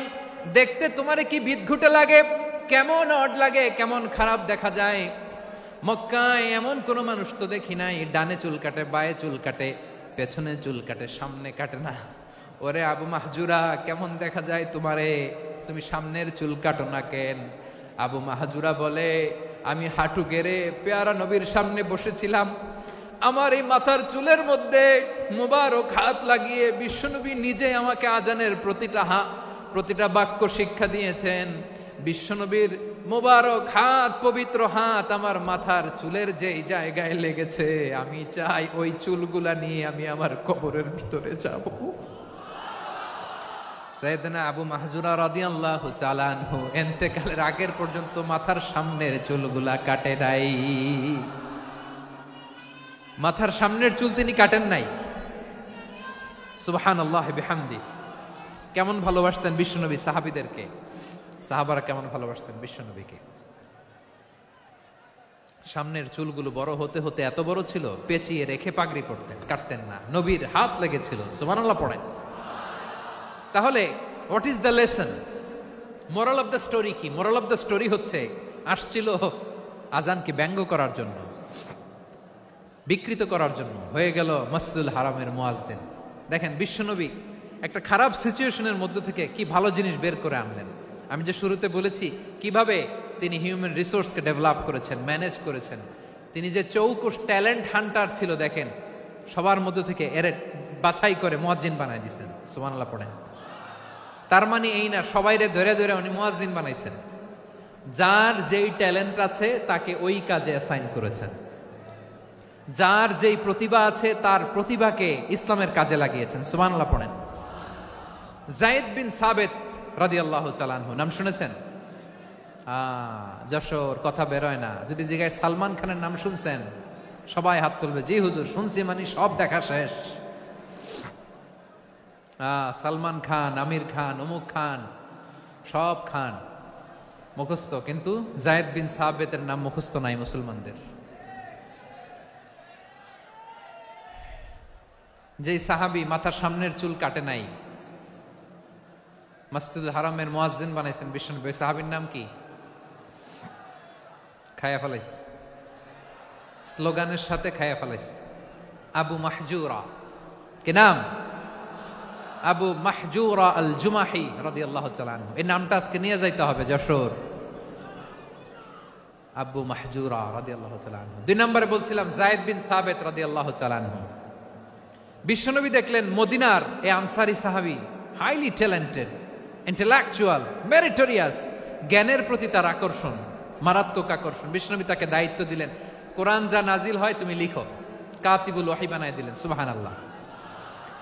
যায়েদ বিন সাবিতরে আবার আজান শিখান নাই, কারণ তার মধ্যে বিশ্বনবী প্রতিভা দেখেছেন, একাডেমিক প্রতিভা। বিশ্বনবীর একাডেমিক প্রজেক্টগুলো তিনি হ্যান্ডেল করতেন। যায়েদ বিন সাবিত ছিল বিশ্বনবীর ব্যক্তিগত সচিব। কি ছিল? ব্যক্তিগত সচিব। বোঝেন নাই? বিশ্বনবীর ব্যক্তিগত সচিব এবং দোভাষী। ইহুদিরা কিছু লিখে দিলে এটার অর্থ বিশ্বনবীরে বুঝায় দিতেন, আবার ইহুদিদের কাছে কিছু লিখতে হলে তিনি লিখে দিতেন। বিশ্বনবী একদিন বললেন, ইন্নী ওয়াল্লাহি মা আমানু ইয়াহুদা আলা কিতাব। ইহুদিরা যে চিঠি পাঠায় অর্থ তো বুঝি না, আরেক ইহুদি আইনে অর্থ করা লাগে। আবার ইহুদিদের কাছে কিছু লিখে পাঠাইতে চাইলে আমরা তো লিখতে পারি না, ইহুদিরে দিয়ে লেখা লাগে। ওরা যে পয়রা শোনায় লিখে দেয়, আমি ওদের বিশ্বাস করি না। আমার নিজের একজন লোক দরকার। বিশ্বনবী এই যায়েদ বিন সাবিতকে চুজ করলেন ল্যাঙ্গুয়েজের জন্য। উনি বললেন, যায়েদ তোমার সফট স্কিলকে ডেভেলপ করতে হবে, তুমি হিব্রু ল্যাঙ্গুয়েজ শিখে ফেলো। যায়েদ বিন সাবিত বলল, বিশ্বনবীর মোটিভেশন আর ইন্সপিরেশন পেয়ে আমি 15 দিনে ইহুদিদের এই হিব্রু ল্যাঙ্গুয়েজ শিখে ফেললাম। শুধু শিখে ফেললাম না, হাত্তা হাদিকতু, even I became master in the language. এই ভাষা আমি পারদর্শী হয়ে গেলাম। এরপরে ইহুদিরা চিঠি লিখে পাঠালে আর কোনো ইহুদি ডাকা লাগতো না, আমি নবীর এটার অর্থ শুনে পরে বুঝায় দিতাম। আবার ইহুদিদের কাছে চিঠি লেখা লাগলে আমি যায়েদ বিন সাবিত চিঠি লিখে দিতাম। সুবহানাল্লাহ। দেখেন, এত সাহাবীর মধ্য থেকে বিশ্বনবীর একাডেমিক প্রজেক্ট, ব্যক্তিগত সচিব, দোভাষী হিসেবে তিনি যায়েদ বিন সাবিতের মতো তরুণকে নির্বাচিত করেছেন। কেমন ট্যালেন্ট হান্টার ছিল আমার নবী। সুবহানাল্লাহ পড়বেন না? বিশ্বনবীর ইন্তেকালের পরে সাইয়েদনা আবু বকর রাদিয়াল্লাহু তাআলা আনহু যখন খলিফা হয়ে আসলেন, কোরআনকে সংকলনের দায়িত্ব দেয়া লাগবে, কোন সাহাবীকে দিবেন? সব সাহাবারা মিলে পরামর্শ করলেন। সাইয়েদনা আবু বকর, ওমর সবাই মিলে এই বিশাল কোরআন সংকলনের গুরু দায়িত্ব বিশ্বনবীর ব্যক্তিগত সচিব, বিশ্বনবীর দোভাষী, বিশ্বনবীর সিলেক্ট করাই লোক যায়েদ ইবনে সাবিত রাদিয়াল্লাহু তাআলা আনহুকে দিয়েছে। কোরআনের কবি তো আজকে এখানে রাখে নাই। এই যে আজকের যে কোরআন পড়েন, এটা আগে এরকম ছিল না। কোরআন নাজিল হলে সাহাবারা চামড়ার, ওটের চামড়ায় লিখে ফেলতো, ওটের চ্যাপ্টা হাড্ডির মধ্যে লিখে ফেলতো, গাছের গুড়ির মধ্যে লিখে ফেলতো। বিভিন্ন জনের কাছে ছড়ানো ছিটানো ছিল। আবু বকর রাদিয়াল্লাহু তাআলা আনহু একসাথে করলেন, পরবর্তীতে উসমান রাদিয়াল্লাহু তাআলা আনহু একসাথে করলেন। 114 সূরার এখন এই মুসহাফ, এই কম্পাইলেশন, এই কপি আমরা পেয়েছি, যার হিউজ কন্ট্রিবিউশন ছিল। এই পুরো কোরআন কম্পাইলেশনের প্রজেক্ট ম্যানেজার ছিল যায়েদ বিন সাবিত রাদিয়াল্লাহু তাআলা আনহু। কোরআন কম্পাইলেশনের প্রজেক্ট ম্যানেজার। দেখেন, উনারে মাথায় হাত দিয়ে আজান শিখায় নাই। সুবহানাল্লাহ কইবেন না? তাহলে প্রথম সাহাবী আবু মাহজুরাকে মুয়াজ্জিন বানাইলেন, যায়েদ বিন সাবিতকে ব্যক্তিগত সচিব আর দোভাষী বানালেন, মুসআব ইবনে উমাইর রাদিয়াল্লাহু তাআলা আনহুকে ইসলামের প্রথম অ্যাম্বাসেডর বানালেন। তাহলে তৃতীয় নাম্বার একজন সাহাবীর নাম বলছি, মুসআব ইবনে উমাইর। মুসআব কি নাম? নামটা কেমন লাগে? এই কয়েকজনের ভাল লাগে, বাকিদের ভাল লাগে না? ভাল লাগে? এই এই আর কয়েকটা মিনিট দেওয়া যাবে না আমাকে আল্লাহর রাস্তে? হ্যাঁ ঠিক আছে, আমি তোমাদেরকে ভালোবাসা দেখাবো, দোয়া করব যদি চুপ থাকো, একেবারে চুপ, কষ্ট সহ্য করো, বাকিরা যা সওয়াব পাবে তোমরা ডবল পাবা, যেহেতু কষ্ট বেশি, কিন্তু চুপ। 3 নম্বর সাহাবীর নাম মুসআব। এই ধাক্কাধাক্কি কেন, ধাক্কাধাক্কি কেন রে ভাই? না না না, এরকম হইলে আসবো না যশোর, আমি আর আসবো না। হয় পিছনে চলে যাও, নাহলে চুপ, ধাক্কাধাক্কি নেই। 3 নম্বর সাহাবীর নাম মুসআব। কি নাম? He was the first ambassador in Islam. ইসলামের প্রথম ডিপ্লোমাট, প্রথম কূটনৈতিক, ইসলামের প্রথম কূটনৈতিক, ইসলামের প্রথম ডিপ্লোমাট, প্রথম অ্যাম্বাসেডর মুসআব ইবনে উমাইর। মক্কার তরুণ যুবক, উনি পারফিউম লাগাইলে মানুষ দেখলেই বুঝতো এটা মুসআব লাগাইছে। এমন ড্যাশিং ফেসের ছিল, এমন স্মার্ট ড্যাশিং ফেস, এমন পার্সোনালিটির মানুষ ছিল মুসআব রাদিয়াল্লাহু তাআলা আনহু। কারণ যিনি ইসলামের স্পোকম্যান হবেন, মুখপাত্র হবেন, তার স্মার্ট হওয়ার দরকার আছে না নাই? আকাবার প্রথম শপথ যখন হলো, তাদের সাথে বিষ্ণু ঈসা ইসলাম মদিনাতে একজন মুখপাত্র পাঠালেন, ডিপ্লোমাটকে পাঠালেন, অ্যাম্বাসেডর অফ ইসলাম, তিনি হচ্ছেন মুসআব ইবনে উমাইর। পড়েন সুবহানাল্লাহ। বিশ্বনবী দেখলেন সে অনেক স্মার্ট, তার ডেডিকেশন আছে, সিনসিয়ারিটি আছে, এবং মদিনায় যে আউস খাজরাজ গোত্রের নেতাদের সাথে ডিল করতে হবে, ইহুদিদের সাথে ডিল করতে হবে, ওখানে একজন পাক্কা জানু খেলোয়াড়ের দরকার আছে না নাই? মুসআব ইবনে উমাইর রাদিয়াল্লাহু তাআলা আনহু, ওনাকে বিষ্ণু ঈসা ইসলাম চুজ করলেন। এবং বিষ্ণু ঈসা ইসলামের এই চুজিংটা, এই সিলেকশনটা এত সুন্দর ছিল, তিনি মদিনাতে যে বিশ্বনবী আসার আগেই মদিনার জমিনকে তিনি উর্বর করে ফেলছেন। প্রতিটা ঘরে ঘরে কালিমার দাওয়াত তিনি পৌঁছায় দিচ্ছেন। জুমার বিধান নাজিল হয়েছে, কিন্তু মক্কায় পরিবেশ নাই জুমা পালনের। বিষ্ণু ঈসা ইসলাম একজনকে দিয়ে খবর পাঠালেন, যাও মদিনায় মুসাবকে যে বলো, মুসাব তো আমার শিক্ষক, আমার স্পোকম্যান, মদিনাতে যেন তারা জুমা কায়েম করে। বিশ্বনবীর আগেই মুসআব মদিনার মুসলিমদেরকে নিয়ে মদিনায় প্রথম জুমা কায়েম করে ফেলছে। কোন সুবহানাল্লাহ। ডিপ্লোমাটদের কেমন হইতে হয়, অ্যাম্বাসেডারের কেমন হইতে হয়, মুসআব রাদিয়াল্লাহু তাআলা আনহুর কাছ থেকে শিখে নাও। মুসআব নামটা কেমন লাগে? যশোর যাদের সন্তান হবে, ছেলে সন্তান, আমার রাস্তায় পাইলে সবাই জিজ্ঞেস করে, হুজুর একটা নাম দেন, আমার ছেলে হবে। যশোরবাসীর জন্য আমি একটা নাম দিয়ে দিলাম, নাম রাখতে হবে মুসআব। কি নাম? নামটা যাদের ভাল লাগে, ছেলে সন্তান অনাগত আসবে, মনে চাইলে নাম রেখে দিবেন মুসআব রাদিয়াল্লাহু তাআলা আনহুর নামে মুসআব। তাহলে মুসআব রাদিয়াল্লাহু তাআলা আনহুকে বিশ্বনবী ল্যাঙ্গুয়েজ শিখান নাই, সফট স্কিল শিখান নাই। যায়েদ রাদিয়াল্লাহু তিনি হিব্রু ল্যাঙ্গুয়েজ শিখেছেন, সুরিয়ানি শিখেছেন, কিন্তু মুসআবকে তিনি বানিয়েছেন the spokesman of Islam, the first diplomat, the ambassador of Islam. সুবহানাল্লাহ পড়বেন না? আব্দুল্লাহ ইবনে আব্বাস রাদিয়াল্লাহু তাআলা আনহু বিশ্বনবীর কাজিন, চাচাতো ভাই। আবার মাইমুনা রাদিয়াল্লাহু তাআলা আনহু, মাইমুনা নবীর স্ত্রী, তিনি ছিলেন আব্দুল্লাহর আপন খালা। তো নবীর বউ যদি ওনার খালা হয়, নবী তার কি? বুঝে নাই, নবী তার কি? খালু। তাহলে সম্পর্ক অনেক গভীর, কাজিন আবার খালু। ছোট্ট মানুষ, তাই রাতে মাঝে মাঝে ঘরে থাকতো।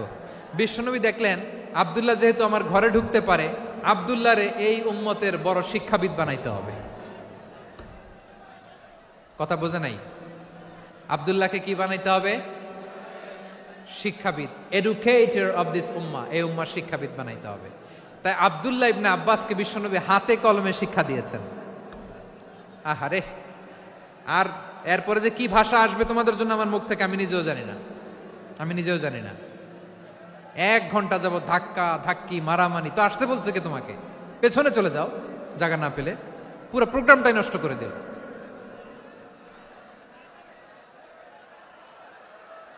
জি, আমার দিকে তাকান, আমি শেষ করে দিচ্ছি। হবে না, ইন্টেলেকচুয়াল আলোচনা এখানে হবে না, আমি বুঝতে পারছি, আমি শেষ করে দিচ্ছি। আব্দুল্লাহ ইবনে আব্বাস রাদিয়াল্লাহু তাআলা আনহু, মনোযোগ দিয়ে কয়েকটা মিনিট শুনুন, আমি এখনই শেষ করে দিচ্ছি, এরপর আওয়াজ করবে। এই যে এগুলো কি আমি বুঝলাম না। আমি বললাম না সব করা যাবে, বসে যাও, শুয়ে যাও, চলে যাও, আওয়াজ করা যাবে না।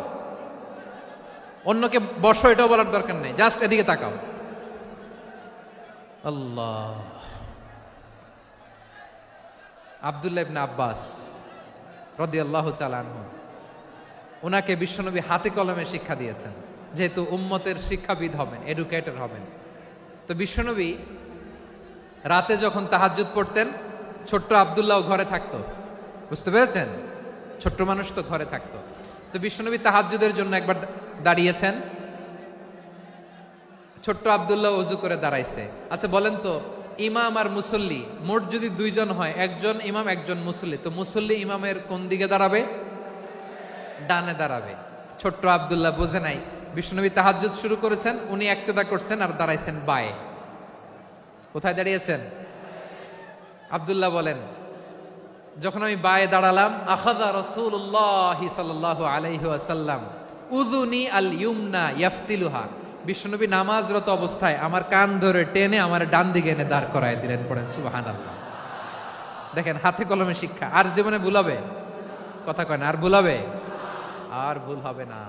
এভাবে বিশ্বনবীর অনেক সঙ্গ পেয়েছেন, সফর করেছেন, একই বাহনে বসেছেন, এক বাহনে বসে লম্বা নসিহত করেছেন, বলেছেন, ইয়া গোলাম ইহফাজিল্লাহ ইয়াহফাজকা, ইহফাজিল্লাহ তাজিদহু তুজাহাক, ইযা সাআলতা ফাসআলিল্লাহ ওয়া ইযা ইসতাআনতা ফাসতাইন বিল্লাহ। আল্লাহর বিধান মানো, আল্লাহর বিধান রক্ষা করো, আল্লাহ তোমায় রক্ষা করবে। আব্দুল্লাহ, চাইতে হলে আল্লাহর কাছে চাও, সাহায্য চাইতে হলে আল্লাহর কাছে সাহায্য চাও। মনে রাখো, গোটা বিশ্বের সবাই যদি তোমার সাহায্য করতে চায়, ততটুকুই করতে পারবে যতটুকু আল্লাহ তোমার নসিবে রেখেছে। গোটা বিশ্ব যদি তোমার বিরুদ্ধে ষড়যন্ত্রে দাঁড়িয়ে যায়, ক্ষতি ততটুকু করতে পারবে যতটুকু তোমার জন্য বরাদ্দ আছে, এর বাইরে কিছু করতে পারবে না। আওয়াজ করে বলেন ঠিক কিনা? এভাবে হাতে কলমে শিখিয়েছেন, বিশ্বনবীর সঙ্গ পেয়েছেন। ওনাকে বিষ্ণু ইসলাম শিক্ষাবিদ, এডুকেটর অফ দিস উম্মাহ হিসেবে সিলেক্ট করেছেন, হাতে কলমে শিখিয়েছেন।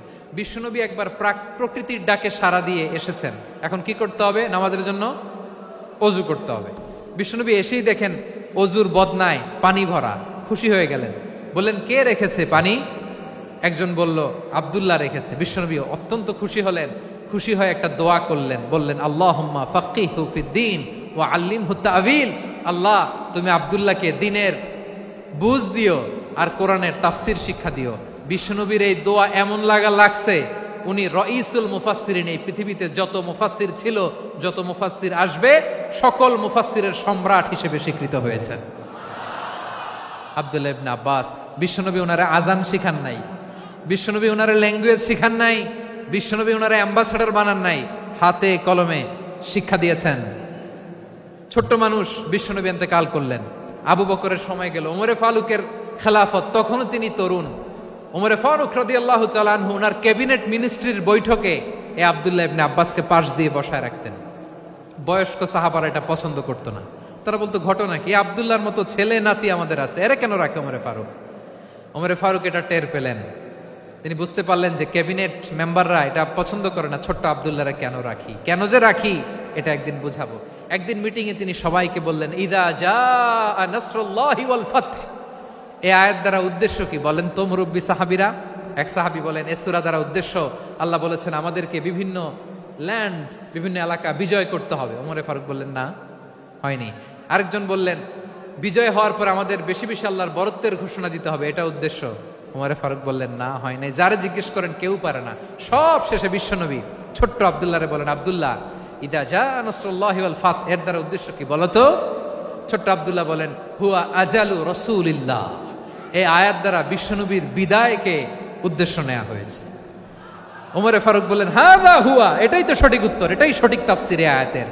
কারণ ইদা জাআ নাসরুল্লাহি ওয়াল ফাতহ, যখন আল্লাহর সাহায্য আর বিজয় আসবে, ওয়া রাআইতান নাসা ইয়াদখুলুনা ফি দীনিল্লাহি আফওয়াজা, আপনি দেখবেন দলে দলে, ঢলে ঢলে, বানের পানির মতো মানুষ ইসলামের দিকে ঢুকতেছে, ইসলামের বিজয় হয়েছে। তো ইসলামের বিজয়ের মিশন নিয়ে নবী আসছে, বিজয়ী যখন হয়ে গেছে, এখন তো নবীর বিদায় হবে। জোরে বলেন ঠিক কিনা? কোন সাহাবী এই সূক্ষ্ম কথাটা ধরতে পারে নাই, ওই আব্দুল্লাহ ছাড়া। আব্দুল্লাহ যখন উত্তর দিছে, সব সাহাবীদের টনক নড়েছে। এরপর থেকে কোনো ক্যাবিনেট মিটিং এ আর কোনো সাহাবারা কোনো প্রশ্ন করে নাই। আওয়াজ করে পড়েন সুবহানাল্লাহ। বিশ্বনবী আব্দুল্লাহ ইবনে আব্বাসকে দ্য এডুকেটর অফ দ্য উম্মাহ, উম্মার শিক্ষাবিদ হিসেবে গ্রহণ করেছেন। আওয়াজ করে পড়তে হবে আল্লাহু আকবার। সাহাবীদের নামগুলো মনে থাকবে? 1 নম্বরে আবু মাহজুরা, মুয়াজ্জিন বানাইছেন। যায়েদ ইবনে সাবিত, দোভাষী, ট্রান্সলেটর অফ প্রফেট, এবং তিনি ছিলেন বিশ্বনবীর ব্যক্তিগত সচিব। Musab ibn Umair, the first ambassador and diplomat of Islam. Abdullah ibn Abbas, এই উম্মার সবচেয়ে বড় এডুকেটর, শিক্ষাবিদ। আরেকজন ছিল আব্দুল্লাহ ইবনে মাসউদ রাদিয়াল্লাহু তাআলা। 2 আব্দুল্লাহ, আব্বাস গেল, আরেকজন হচ্ছে মাসউদ। মক্কার তরুণ, ছাগল পালতো মুশরিকের বিশ্বনবী আর আবু বকর রাদিয়াল্লাহু তাআলা আনহু একবার গেলেন, যে দেখে এই তরুণ দাঁড়ায় আছে। বিশ্বনবী বলেন, আমি খুব ক্ষুধার্ত, তোমার কাছে কি দুধ আছে ছাগলের? আব্দুল্লাহ আছে, ওয়ালাকিন আনা মুতামান, কিন্তু যে দুধ আছে এটা আমানতের, আমি দিতে পারবো না। বিশ্বনবী এইটা শুনেই তারা টার্গেট করে ফেলছে। আনা মুতামান, দুধ আছে কিন্তু এটা আমার মালিকের, আমি তো দরদ দেখাই, আমার মালিকের দুধ, আপনি পথিক, আপনারা দিতে পারি না। বিশ্বনবী টার্গেট করে ফেলছেন, এরে আমার কাজে লাগাইতে হবে। বিশ্বনবী বলেন, আচ্ছা ঠিক আছে, দুধ দিও না, কিন্তু এমন ছাগি আছে কিনা যেই ছাগির সাথে কোনো ছাগলের মিলন হয় নাই, তার ওলানে দুধও আসে নাই, বাচ্চাও নাই, এরকম ছাগির থেকে যদি আমি দুধ খাই তাহলে তো সমস্যা নাই। বলতেছে, এরকম ছাগির থেকে দুধ খাইলে সমস্যা নাই, কারণ এরকম ছাগির ওলান থেকে দুধ আসবেও না। বলতেছে, ঠিক আছে, এরকম একটা ছাগি নিয়ে আস। নিয়ে আসা হলো। বিশ্বনবী বিসমিল্লাহ বলে ওই ছাগির ওলানে হাত দিলেন। হাত দিতে দেরি, পুরো ওলানটা দুধে ভরে যেতে দেরি হয় না। বিশ্বনবী আর আবু বকর রাদিয়াল্লাহু তাআলা আনহু দহন করে পেট ভরে খেলেন। এই দৃশ্য আব্দুল্লাহ ইবনে মাসউদের হৃদয়ে দাগ কাটলো। এই মুজিজা দেখে তিনি বললেন, আশহাদু আল্লা ইলাহা ইল্লাল্লাহ ওয়া আশহাদু আন্না মুহাম্মাদুর রাসূলুল্লাহ। তিনি ষষ্ঠ মুসলিম ছিলেন, 6 নম্বর মুসলমান। ওনাকে টার্গেট করে বিশ্বনবী দেখলেন এমন ইন্টেলেকচুয়াল ব্রেন, উনি সূক্ষ্ম সূক্ষ্ম জিনিস বুঝে বেশি, ফিকহি জ্ঞান ওনার মধ্যে বেশি। বিশ্বনবী ওনাকে কোরআনের জ্ঞান শিক্ষা দিতে লাগলেন। উনি বিশ্বনবী সবার কাছে কোরআন শোনায়, কিন্তু বিশ্বনবী নিজে আব্দুল্লাহ ইবনে মাসউদের কাছ থেকে কোরআন শুনতো। বিশ্বনবী একবার বললেন, ইকরা আলাইয়া ইয়া মাসউদ। ইবনে মাসউদ, একবার শোনাও তো কোরআন দেখি। আব্দুল্লাহ ইবনে মাসউদ বলে, আকরাউ আলাইকা ওয়া আলাইকা উনজিল। নবী, আপনার উপর কোরআন নাজিল হয় আর আমি আপনার সামনে কোরআন পড়ব। বিশ্বনবী বললেন, ইন্নী উহিব্বু আন আসমাআহু মিন গায়রি।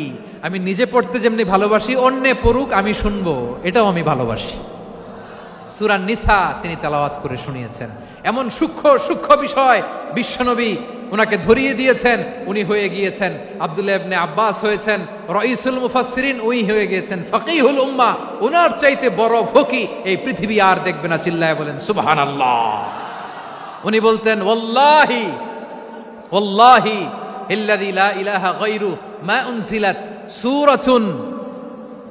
উনজিলাত সূরাতুন ইল্লা ওয়া আনা আ'লামু আইনা উনজিলাত ওয়া ফীমা উনজিলাত।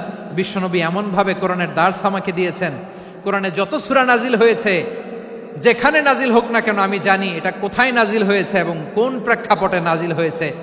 এমন একটা সূরা নাই যে সূরার কোথায় নাজিল হয়েছে আমি মাসুদের জানা নাই, কোন প্রেক্ষাপটে নাজিল হয়েছে আমার জানা নাই। এরকম ঘটবে না। চিল্লায় বলেন আল্লাহু আকবার।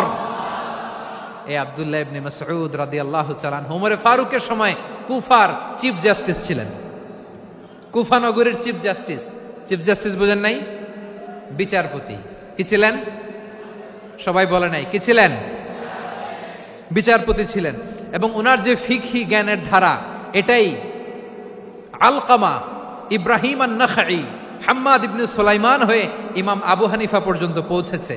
এবং ওনার ফিকহি জ্ঞানের ধারাই হানাফি মাযহাবে অ্যাকসেপ্ট হয়েছে। আজও এগুলো হানাফি মাযহাবে চর্চিত হয়। হানাফি মাযহাবের সব ফিক আব্দুল্লাহ ইবনে মাসউদের ফিকহি জ্ঞানের ধারা থেকে নেওয়া হয়েছে। চিল্লায় পড়েন সুবহানাল্লাহ।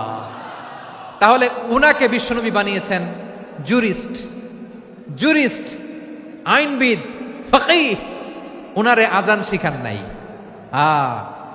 হিউম্যান রিসোর্স ডেভেলপমেন্ট কিভাবে করবেন, মানব সম্পদের উন্নয়ন কিভাবে করতে হয়, কিভাবে যার যেখানে প্রতিভা কাজে লাগাতে হয় উনি দেখিয়েছেন। সুবহানাল্লাহ পড়বেন না?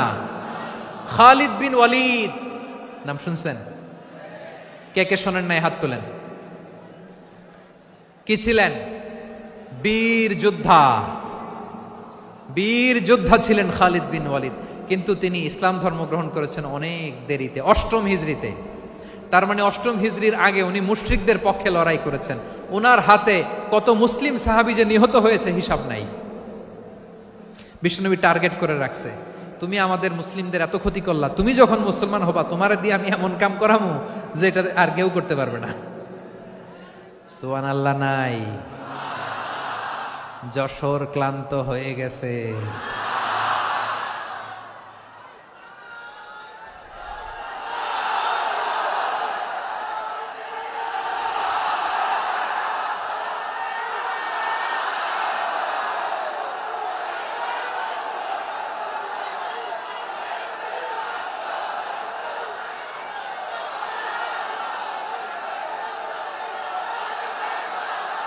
মাশাআল্লাহ, বসুন বসুন বসুন। খালিদ বিন ওয়ালিদ রাদিয়াল্লাহু তাআলা আনহু 8ম হিজরিতে মুসলিম হয়েছেন, মক্কা বিজয়ের আগে। তো মক্কা বিজয়ের আগে যখন মুসলিম হয়েছেন, এর আগে কি করছেন? কাফিরদের সাথে যুদ্ধ করেছেন। উনি উহুদের যুদ্ধে মুসলমানদের যে পরাজয় ভাব, কঠিন পরিস্থিতির মুখোমুখি উনার কারণে পেছন থেকে এমন আতর্কিত আক্রমণ করেছেন, মুসলমানদেরকে কচুকাটা করেছেন। 8ম হিজরিতে আল্লাহ তাআলা হেদায়েতের নূর দিয়ে ওনার হৃদয়টাকে উজালা করে দিলেন।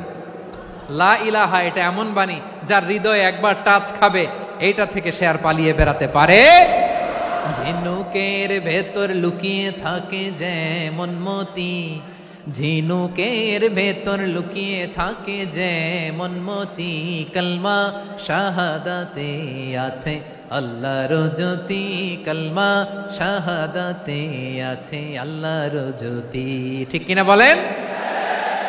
মক্কা বিজয়ের আগে মুসলিম হলেন, হওয়ার পরেই বিশ্বনবীর টার্গেট ফুলফিল হলো। ওই যে টার্গেট করে রেখেছেন আর দোয়া করেছেন, খালিদ বিন ওয়ালিদ যদি মুসলিম হয় তাকে আমি মিলিটারি চিফ বানাবো। ওনাকে আজান শিখান নাই, ওনারে কান ধইরা নামাজের এই মাথা থেকে ওই মাথা আনান নাই, ফিকহি কোরআনের সূক্ষ্ম তাফসীর ওনারে শিখান নাই, অ্যাম্বাসেডর বানান নাই। বিষ্ণু ইসলাম উনাকে সামরিক অভিযানে প্রেরণ করেছেন। সামরিক অভিযানে তিনি প্রেরণ করেছেন। উনার জীবদ্দশায় উনার নেতৃত্বে যতগুলো যুদ্ধ হয়েছে, একটা যুদ্ধেও তিনি পরাজয় বরণ করেন নাই। ওমরে ফারুকের সময়কালে তিনি চিফ অফ মুসলিম মিলিটারি, মানে মুসলিম সেনাপতি হয়েছেন। যশোর আওয়াজ করো, ঠিক কিনা বলো? সেনাপতি, মুসলিম সেনাপতি।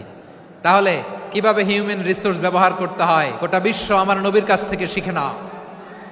খালিদ বিন ওয়ালিদ, ওনাকে বিশ্বনবী একটা উপাধি দিয়েছেন। উপাধিটা হচ্ছে সাইফুল্লাহিল মাসলুল, আল্লাহর নাঙ্গা তরবারি, আল্লাহর খোলা তরবারি, দ্য ওপেন সোর্ড অফ আল্লাহ। খালিদ বিন ওয়ালিদ মুসলিম সেনাপতি। হাসান বিন সাবেত নাম শুনছেন? দেখি উনি কি ছিল বলেন। রাসূলের সভা কবি, কালচারাল হিজিমনিকে ডিফিট করার জন্য। উনি ভালো অস্ত্র চালানো জানতেন না, ওই কাজে উনি যেতেন না। উনার ছিল কাব্য প্রতিভা। কাব্য প্রতিভা, কাফিররা কবিতা দিয়ে নবীকে গালি দিত। বিশ্বনবী বলতেন, ইয়া হাসান আজিব আন রাসূলিল্লাহ, তুমি নবীর হয়ে কাফেরদের এই কথাগুলোর জবাব দাও। বিশ্বনবীর একটা মিম্বার ছিল। বিশ্বনবীর মিম্বারের পাশাপাশি মসজিদে নববীতে এই হাসান বিন সাবেতের জন্য বিশ্বনবী একটা স্পেশাল মিম্বার বানিয়ে দিয়েছেন। এখান থেকে তুমি জবাব দাও। এবং বিশ্বনবী বলেছেন, আল্লাহুম্মা আইয়িদহু বিরূহিল কুদুস। আল্লাহ, হাসান আমার পক্ষে জবাব দেয়, তুমি জিব্রাইল মারফত তাকে সাহায্য পাঠাইয়া দিও। রাসূল সাল্লাল্লাহু আলাইহি ওয়াসাল্লামের সভা কবি, the poet of the prophet, নবীর কবি। উনি কবিতা দিয়ে, এমন উচ্চাঙ্গের ভাষায় কবিতা দিয়ে তিনি জবাব দিতেন, কাফিরদের গা শিহরে যেত, তাদের হৃদয়ে আগুন ধরে যেত। তাহলে এরকম কবিরও দরকার আছে না নাই? এখন যাকে আল্লাহ দিছে কাব্য প্রতিভা, এরা যদি আপনি যুদ্ধের ময়দানে পাঠান হবে? যারে দিছে সুরেলা গলা, এরা যদি অ্যাম্বাসেডর বানান হবে না। হাসান বিন সাবেত ছিলেন বিষ্ণু ইসলামের কবি। হুযায়ফা ইবনুল ইয়ামান বিশ্বনবীর গোয়েন্দা বিভাগের প্রধান। কিসের প্রধান? হুযায়ফা ইবনুল ইয়ামান। ওনার ছিল ডিটেকটিভ মাইন্ড, ডিটেকটিভ মাইন্ড, গোয়েন্দা বিভাগের প্রধান। এবং উনি হচ্ছেন সাহিবু সিররি রাসূলিল্লাহ, রাসূল সাল্লাল্লাহু আলাইহি ওয়াসাল্লামের গোপন তথ্যের ধারক বাহক। নবীর যেই কথা কেউ জানে না, সব হুযায়ফার পেটের ভিতরে ছিল। সুবহানাল্লাহ পড়েন। মদিনার যত ইহুদিদের একটা লিস্ট ছিল, এই লিস্ট শুধু দুইজন জানতো, বিশ্বনবী আর হুযায়ফা। সুবহানাল্লাহ পড়বেন না? তাহলে উনাকে কোন দায়িত্ব দিছে? কোন বিভাগ? যশোর, আওয়াজ করো কোন বিভাগ? গোয়েন্দা বিভাগের হেড ছিল। খন্দকের যুদ্ধে প্রচন্ড আজকের মতো শৈত্য প্রবাহ, মাটি খনন করতে করতে সাহাবীদের পেটে ক্ষুধা নাই, দাঁড়াইতে পারে না নামাজের জন্য, এত ক্লান্ত, ক্ষুধা, ক্লান্ত, শ্রান্ত। বিশ্বনবী বললেন, কে আছো? এই কঠিন শীত, এই ভয় আর ক্ষুধার মধ্যেও খন্দকের পরীক্ষার টপকে শত্রু শিবিরে যে আমাকে তথ্য দিবা, কে আছো? কারো গায়ে শক্তিই নাই যে দাঁড়াবে, কেউ দাঁড়ায় না। বিশ্বনবী তখন নিজে হুজাইফাকে ডাক দিলেন, হুজাইফা, যে আমাকে আজকে শত্রু শিবিরের তথ্য এনে দিবে সে জান্নাতে আমার মোরাফাকা, আমার সঙ্গী হবে। হুজাইফা রাদিয়াল্লাহু ইবনুল ইয়ামান জীবনের ঝুঁকি নিয়ে এই ক্ষুধা, শৈত্য প্রবাহ, কোল্ড ওয়েভসকে উপেক্ষা করে পরীক্ষা টপকে শত্রু শিবিরে যে সবার কথাগুলো চুপে চুপে শুনে বিশ্বনবীর দরবারে এসে গোয়েন্দাদের মতো তথ্য সরবরাহ করেছে। বিশ্বনবীর গোয়েন্দা বিভাগের প্রধান হুজাইফা ইবনুল ইয়ামান ইন্টেলিজেন্স বিভাগ চালাতেন। মুনাফিকদের নাম ওনার কাছে ছিল। মুআয ইবনে জাবাল মদিনা রাষ্ট্রের সবচেয়ে সিনিয়র আমলা ছিলেন। আমলাতন্ত্র চিনেন তো? প্রশাসনিক কাজ যারা চালায়, অ্যাডমিনিস্ট্রেশন বুঝেন না? The department of administration. মদিনার রাষ্ট্রের সিনিয়র আমলা মুআয ইবনে জাবাল মুতাখাসসিসুন ফিল হালাল ওয়াল হারাম, হালাল হারামের স্পেশালিস্ট ছিলেন। বিশ্বনবী উনাকে ইয়ামানের গভর্নর করে পাঠাইছেন। বলেছেন, ইন্নাকা তা'তি কওমান আহলা কিতাব, এমন গোষ্ঠীর কাছে যাবা এরা ইহুদি নাসারা, আগে শাহাদা পড়লে এরপরে নামাজের দাওয়াত দিও, নামাজ পড়লে যাকাতের দাওয়াত দিও। গভর্নরের অ্যাটিটিউড যেমন থাকে তেমন অ্যাটিটিউড ধরে রেখো। সুবহানাল্লাহ পড়েন। তাহলে মুআয ইবনে জাবালকে দিয়ে বিশ্বনবী কবিতা লেখায় নাই, চিঠি লেখায় নাই, আজান দেওয়ায় নাই। সুবহানাল্লাহ পড়বেন না? সব শেষ সাহাবী বলি আবু হুরায়রা রাদিয়াল্লাহু তাআলা আনহু, নাম শুনছেন? বিড়ালের বাবা। কি করতেন? খালি হাদিস মুখস্থ করতেন। উনি বলতেন, আলজামু রাসূলুল্লাহ আলা মিল ইবাতনি, আমার শুধু পেটের ক্ষুধার বন্দোবস্ত হইলে আমি নবীর সঙ্গ ছাড়তাম না। আমার আনসার সাহাবারা ক্ষেত খামারের কাজ করতো, আমার মুহাজির সাহাবারা ব্যবসা করতো, আর আমি নবীর সাথে সাথে থাকতাম। শুধু সকাল বিকাল দুই বেলা যদি আমার খাবারের বন্দোবস্ত হয় আমি আর নবীর লক ছাড়ি না। সুবহানাল্লাহ কইবেন না? 5374টা হাদিস তিনি বর্ণনা করেছেন। সবচেয়ে বেশি হাদিস বর্ণনাকারী সাহাবী। হাদিস প্রিজার্ভেশনের কাজে বিশ্বনবী ওনাকে কাজে লাগিয়েছেন। উনি একদিন বলেন, ইয়া রাসূলুল্লাহ আসমাউ মিনকা কাসীরান ফালা আহফাজু, নবী অনেক কথা শুনি আমার মনে থাকে না। বিষ্ণু বললেন, তাই? উবসুত রিদাক, তোমার চাদরটা বিছাও। আবু হুরায়রা বিছালেন, বিশ্বনবী হাত বুলায় দিলেন, এরপরে অনেক হাদিস বর্ণনা করলেন। আবু হুরায়রা বলে, তারপর থেকে বিশ্বনবী যাই বর্ণনা করে আমি শুনি আর একটাও বলি না। এখন সুবহানাল্লাহ। বিশ্বনবী ওনাকে হাদিস প্রিজার্ভেশন, নবীর এই যে লক্ষ্য হাদিস প্রিজার্ভেশনের এই দায়িত্ব দিয়েছেন সাইয়েদনা আবু হুরায়রা রাদিয়াল্লাহু তাআলা আনহুকে। প্রিয় ভাইরা, তাহলে 10 জন সাহাবীর কথা যে বললাম, আপনারা কি খেয়াল করেছেন কত বড় ট্যালেন্ট হান্টার, চৌকস ট্যালেন্ট হান্টার ছিল আমার নবী। এক একজনের এক এক ট্যালেন্ট, এক এক কাজে অ্যাসাইন করেছেন, এক একজনকে এক এক দায়িত্ব দিয়েছেন, এক একজনের প্রতিভাকে এক একভাবে বিকশিত হওয়ার সুযোগ দিয়েছেন। আওয়াজ করে বলেন ঠিক কি না? এখন আমার পর্দার আড়ালে আমার মায়েরা বলবে, এতগুলো পুরুষ সাহাবীর কথা বললো, নারী সাহাবীরা কি কিছু করে নাই? হ্যাঁ, একজন নারী সাহাবীর কথা বলে মোনাজাত হবে, দোয়া ছাড়া কেউ যাব না। রুফাইদা আল আসলামিয়া রাদিয়াল্লাহু তাআলা আনহা, ওনার বাবার নাম সাআদ আল আসলামি। বিশ্বনবী কি খেয়াল করলেন দেখেন, সাআদ ছিল মদিনার বড় ডাক্তার। এই নারী সাহাবী রুফাইদা বাবার কাছ থেকে চিকিৎসা বিদ্যা শিখেছেন। যখন শিখছে বিশ্বনবী দেখলেন, আমার তো প্রতি সপ্তাহে সপ্তাহে যুদ্ধে আহত সাহাবীদের সেবা দিবে কে? বিশ্বনবী রুফাইদাকে বললেন, রুফাইদা তুমি মসজিদে নববীর পাশে একটা মেডিকেল ক্যাম্প করো।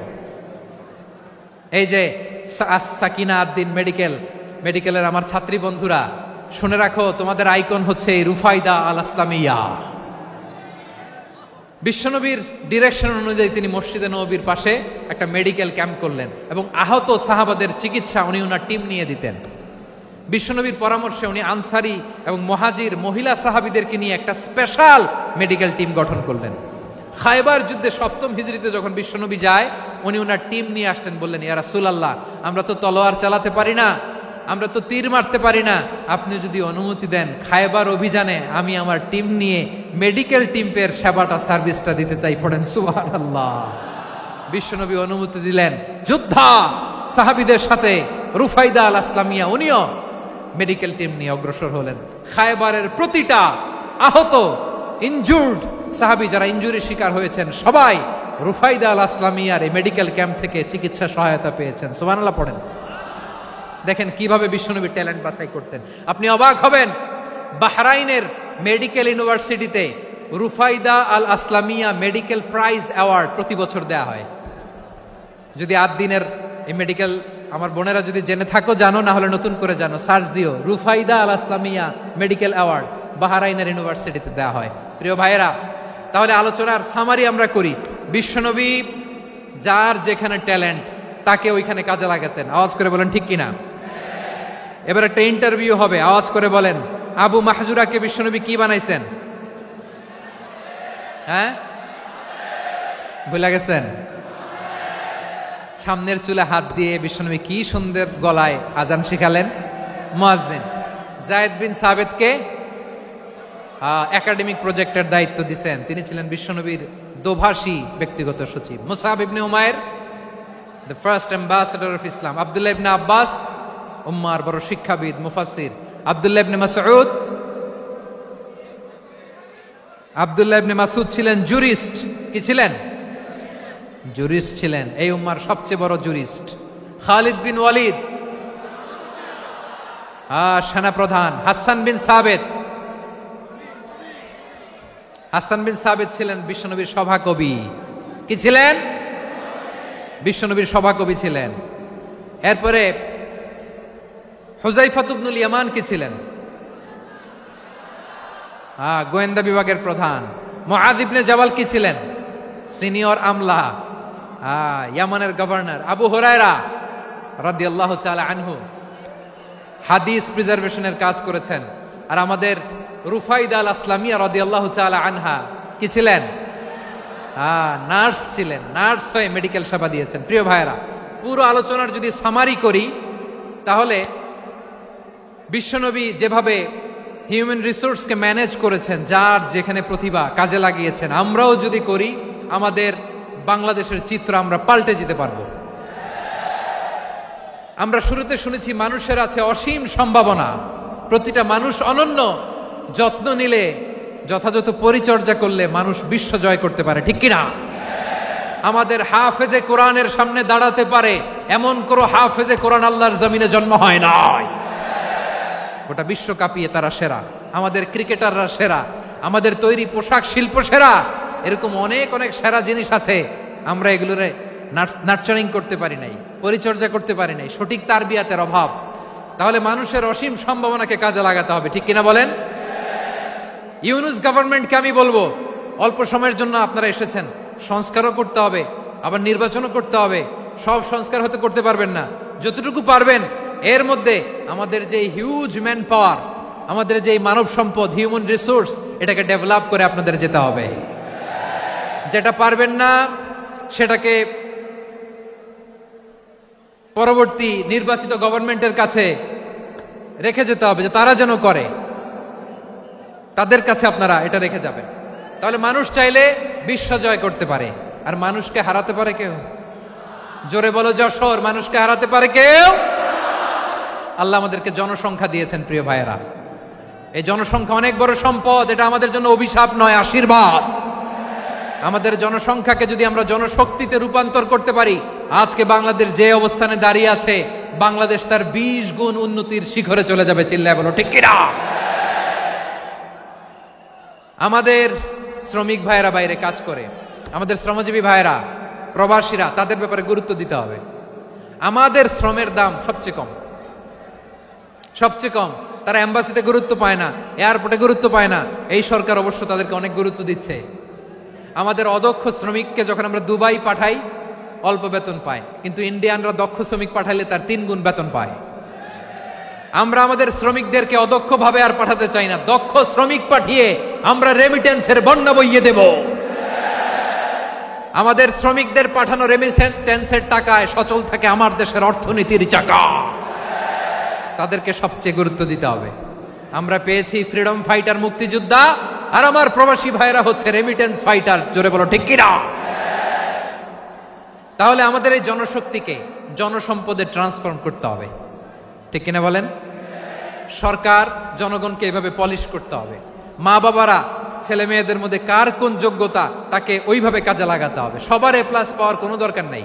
আমাদের দেশে একটা টেন্ডেন্সি আছে, পরীক্ষায় A+ না পাইলে কই তুই কি করলি, পাশের বাড়ির ছেলে A+ পাইছে, যা ওর পা ধোয়া পানি খা। কি খা? তা আমি ভাবছি যে পা ধোয়া A+ পাওয়া ছেলেদের পা ধোয়া পানির একটা পানির ব্র্যান্ড বানাইতে হবে। এরকম লেখা থাকবে A+ পাওয়া ছেলেদের পা ধোয়া পানি। খাওয়া নাই, এগুলার খাওয়া নাই। ওরে আল্লাহ A+ পাওয়ার জন্য বানাইছে, আর আপনার ছেলেকে এই A+ গুলারে নিয়ন্ত্রণ করার জন্য আল্লাহ বানাইছে।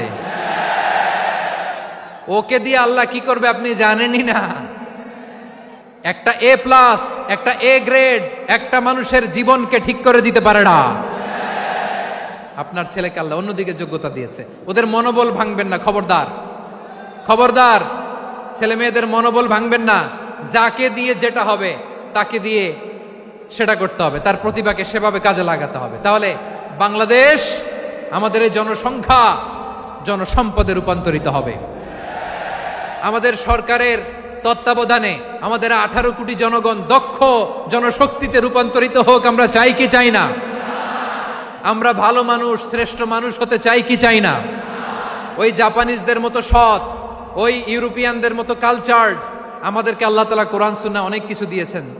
যেহেতু বর্তমানে আমরা দেখছি তারা সৎ, তাদের মধ্যে ভ্যালু আছে, সেগুলো আমাদের মধ্যে আনার দরকার আছে না নাই? আর ইসলাম দিয়ে আমাদের জীবনকে সাজাতে হবে। ইসলাম দিয়ে আমার পরিবারকে সাজাতে হবে। ইসলাম থেকে, কোরআন থেকে প্রেসক্রিপশন না নিলে জীবন সুন্দর হবে না। কোরআন থেকে প্রেসক্রিপশন না নিলে সমাজ সুন্দর হবে না। কোরআনের প্রেসক্রিপশন না মানলে রাষ্ট্র সুন্দর হবে না। কোরআনের প্রেসক্রিপশন অ্যাপ্লাই না করলে শুধু দুর্নীতি দমন কমিশন দিয়ে দুর্নীতি বন্ধ করা যাবে না। এজন্য কোরআনের আইন আমরা চাই কি চাই না? প্রিয় ভাইয়েরা, হিউম্যান রিসোর্স ডেভেলপমেন্ট, মানব সম্পদের উন্নয়ন, আমাদের সরকার যেন এদিকে নজর দেয়। আমরা যেন এই ব্যাপারে যত্নবান হয়ে উঠি। যাকে আল্লাহ যে যোগ্যতা দিয়েছে, এই যোগ্যতা দিয়ে আমরা যেন ইসলামের জন্য, দেশের জন্য কাজ করি। আমরা যেন আমাদের স্কিল ডেভেলপ করি, আমাদের পটেনশিয়ালকে ডেভেলপ করি। মোরালিটি, ভ্যালিউজ নিয়ে শায়েখ আহমদুল্লাহ আলোচনা করেছেন, এগুলো দিয়ে যেন আমরা আমাদেরকে সাজাই। আল্লাহ তাআলা আমাদের দেশকে তুমি নিরাপদ করো, আমরা পড়ি আমিন। আল্লাহ আমার 18 কোটি জনগণকে তুমি জনশক্তিতে রূপান্তরিত করো, আমিন। আল্লাহ আমরা হাতে হাত রেখে, কাঁধে কাঁধ মিলিয়ে, ভাইয়ে ভাইয়ে যেন এই দেশকে গড়তে পারি, আল্লাহ তুমি তৌফিক দান করো, আমরা পড়ি আমিন। আমার প্রিয় মহিউদ্দিন ভাই বলেছেন, হুজুর এমন একটা ঘোষণাপত্র দিয়ে যাবেন আজকের এই ঐতিহাসিক যশোরের প্রোগ্রামে, যেটা গোটা বাংলাদেশে মানুষ এটার উপর আমল করে। আমি যে কথাটা বলেছি এটাই, আসুন আমরা আমাদের জনসংখ্যাকে জনসম্পদে ট্রান্সফর্ম করি। আমাদের জনসংখ্যাকে আমরা যেন জনশক্তিতে রূপান্তরিত করি। জনসংখ্যাকে ট্রান্সফর্ম করে জনশক্তি দিয়ে আমরা যেন আগামীর বাংলাদেশ, স্বাধীন বাংলাদেশ 2.0 কে গড়ে তুলি। আল্লাহ তাআলা আমাদের সবাইকে কথাগুলো বোঝার, আমল করার তৌফিক দান করুন। এই জেনজি, ক্ষমা করে দিও আমাকে, অনেক ধমক দিছি, বকা দিছি। আল্লাহ তোমাদেরকে করুক, কবুল করুক, যশোরবাসীকে কবুল করুক, আদ দিনকে কবুল করুক, এই মেডিকেল কলেজকে কবুল করুক, ইসলামের জন্য বাদ ভাঙা এই জোয়ার এবং উচ্ছ্বাসকে আল্লাহ তাআলা কবুল করুক। হাযা মা ইনদি ওয়াল ইলমু ইনদাল্লাহ আলাইহি তাওয়াক্কালতু ওয়া ইলাইহি উনীব। সুবহানাকাল্লাহুম্মা ওয়া বিহামদিকা আশহাদু আল্লা ইলাহা ইল্লা আনতা আস্তাগফিরুকা ওয়া আতুবু ইলাইক। আল্লাহুম্মা আমিন।